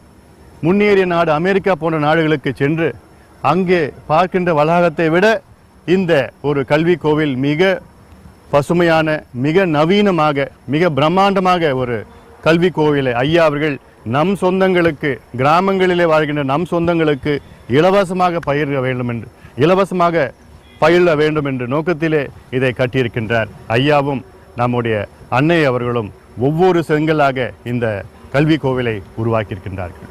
இந்த இடம் வன்னியர் கல்வி அறக்கட்டளையின் தேசிய போட்டி தேர்வு பயிற்சி மையத்தின் வளாகம். இது பொறியியல் கல்லூரி. சொல்லப்போனால் தமிழகத்திலே மிக பிரம்மாண்டமான ஒரு பொறியியல் கல்லூரி. கிட்டத்தட்ட 1.5 லட்சம் சதுர அடியிலே மிக நவீன வசதிகளுடன் பொறியியல் கல்லூரியை கட்டியிருக்கின்றார் நம்முடைய இனமான காவலர் ஐயா அவர்கள். இது கலை மற்றும் அறிவியல் கல்லூரி. இங்கு கிட்டத்தட்ட 1000 மாணவ மாணவிகள் பயின்று கொண்டிருக்கின்றார்கள். பட்டப்படிப்பு, குறிப்பாக BA, BSc, BCom, computer science போன்ற படிப்புகள் எல்லாம் இங்கே இலவசமாக நம் மாணவ மாணவிகள் பயின்று கொண்டிருக்கின்றார்கள். இது மாணவ மாணவிகள் தங்குகின்ற விடுதி. இங்கே கிட்டத்தட்ட 500 மாணவ மாணவிகள் தங்கி இங்கே இந்த கல்வி கோவிலே படித்து கொண்டிருக்கின்றார்கள். இந்த கணினி மையம் மேல்தட்டு மக்களுக்கு மட்டுமில்லாமல் கிராமங்களில் வாழ்கின்ற அடித்தட்டு மக்கள், குறிப்பாக நம் சமுதாய மக்களுக்காக தொடங்கப்பட்டிருக்கின்றார் ஐயா அவர்கள். இது நூலகம். இங்கே கிட்டத்தட்ட 500 மாணவிகள், மாணவர்கள் படிக்கின்ற வசதிகள் இருக்கிறது. இந்த நூல்களிலே மாணவ மாணவிகள் பயின்று வேலை வாய்ப்பினை, அதாவது போட்டி தேர்வுகளுக்கான நூல்கள் அதிகமாக இந்த நூலகத்திலே இருக்கிறது. இந்த வளாகம் இது சட்ட கல்லூரிக்காக கட்டப்பட்ட கட்டிடம். இன்னும் ஒரு சில மாதங்களில் இங்கே சட்ட கல்லூரியை தொடங்க இருக்கின்றார் ஐயா அவர்கள். அதாவது இந்த கட்டிடம் காட்சி ஊடகவியல் கட்டிடம், விஸ்காம், விஷுவல் கம்யூனிகேஷன். இந்த வளாகத்திலே தொலைக்காட்சி துறை, சினிமா துறையிலே மாணவ மாணவிகள் பயின்று கல்வி பெற வேண்டும் என்று நம்ம ஐயாவுடைய நோக்கம். இது உங்களுடைய சொத்து, நம் எதிர்கால சந்ததியினருடைய வன்னிய மக்களினுடைய சொத்தாகும். அன்று கையில் புள்ளி விவரங்களோடு இந்த வன்னிய சமுதாயத்துக்காக ஒவ்வொரு முறை அரசு அமைத்தவர்களையும் ஐயா தேடி சென்று கொண்டிருந்தார். இன்று அவர்களே ஒவ்வொரு முறை ஆட்சி அமைக்கவும் ஐயாவை தேடி வந்து கொண்டிருக்கிறார்கள். இது ஐயாவுக்கு கிடைத்த வெற்றி, ஒன்றுபட்ட வன்னிய சமுதாயத்துக்கு கிடைத்த வெற்றி. இந்த வன்னிய இனம் வாழ்ந்த சிறப்பு, வீழ்ந்த கொடுமை, ஐயாவின் வருகைக்கு பின் அடைந்த பெருமை, இதையெல்லாம் அறிந்து கொண்ட பின் வன்னியராய் பிறந்த எவரும் இன உணர்வினை பெறாமல் இருக்க முடியாது. மழுங்கி போன அந்த உணர்வை அவர்களுக்கு திரும்ப ஊட்டவே மாவட்டம் தோறும் வட்டங்கள் தோறும் நமது வன்னியர் சங்க தலைவர் திரு சே குரு அவர்கள் பிரச்சாரம் செய்து வருகிறார்கள். நாம் எப்படியெல்லாம் ஏமாற்றப்பட்டோம், எப்படியெல்லாம் திட்டமிட்டு ஏமாற்றப்பட்டோம், எப்படியெல்லாம் சீரழிக்கப்பட்டோம், எப்படியெல்லாம் வஞ்சகர்களால் நாசமாக்கப்பட்டோம் என்பதையெல்லாம் அவருடைய 2 மணி நேர பேச்சு புள்ளி விவரத்தோடு ஆதிகாலம் தொட்டு இக்காலம் வரைக்கும் அவர் விளக்கிய அந்த 2 மணி நேர பேச்சை கேட்ட பிறகு வன்னிய இளைஞர்கள் எந்த கட்சியிலும் இருக்க மாட்டார்கள். வன்னிய ரத்தம் ஓடுகின்ற இளைஞர்கள் வேறு எந்த கட்சியிலேயும் இருக்க மாட்டார்கள். நான் ஒரு வன்னியன் என்று சொல்லிக் கொள்ள அச்சப்பட்ட காலம் போய் நான் ஒரு வன்னியன் என்றால் எதிரிகள் அச்சப்படுகிற அளவுக்கு நமக்கு மதிப்பும் உயர்வும் கிடைத்திருக்கிறது என்றால் அது ஐயாவால் தான் என்பதை நாம் புரிந்து கொள்ள வேண்டும். நாம் வாழ பிறந்தவர்கள், நமக்கு வாழ வழிகாட்டத்தான் அவர் நம்மை அழைக்கிறார் என்பதையும் நாம் புரிந்து கொள்ள வேண்டும். நீங்கள் வாழ பிறந்தவர்கள், நீங்கள் அனைவரும் வாழ பிறந்தவர்கள். வாழ பிறந்த நீங்கள் வாழும் வழியை உங்களுக்கு சொல்லி இருக்கின்றோம். வாழும் வழியை உங்களுக்கு தொடர்ந்து நாங்கள் சொல்லுவோம். அதை நீங்கள் கடைப்பிடித்து நடங்கள், நீங்கள் வாழ்வீர்கள், வாழ வேண்டும் என்று இந்த நேரத்திலே உங்களுக்கு சொல்லி, தமிழ் சமுதாயம் அனைத்தும் வாழ வேண்டும், ஒடுக்கப்பட்ட சமுதாயம் அனைத்தும் வாழ வேண்டும் என்று கூறி முடிக்கிறேன். வணக்கம். இதுதான் காலம் நமக்கு. இனி ஐயாவை போல ஒரு தலைவர் நமக்கு கிடைக்கப் போவதில்லை. அவர் ஆணைப்படி, அவர் வழிகாட்டுதலின்படி வேற்றுமைகளை மறந்து இன உணர்வோடு ஒன்றுபடுவோம்.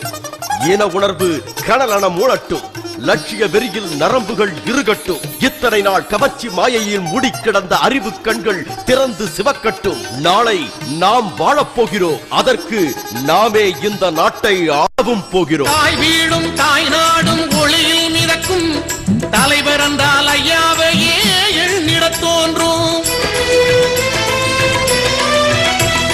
தாய் வீடும் தாய் நாடும் ஒளியில் மிதக்கும் தலைவர் என்றால் ஐயாவையே எண்ணிட தோன்றும். ஊழலற்ற இதயங்கள் எங்கும் விரியும், ஊழலற்ற இதயங்கள் எங்கும் விரியும். ஒன்றுபட்ட இந்தியாவின் காட்சி தெரியும், ஒன்றுபட்ட இந்தியாவின் காட்சி தெரியும். பட்டாளி மக்கள் கட்டி ஆட்சி நடக்கும், பட்டி தொட்டி எங்கும் இன்பம் கொட்டி கிடக்கும். பட்டாளி மக்கள் கட்டி ஆட்சி நடக்கும், பட்டி தொட்டி எங்கும் இன்பம் கொட்டி கிடக்கும்.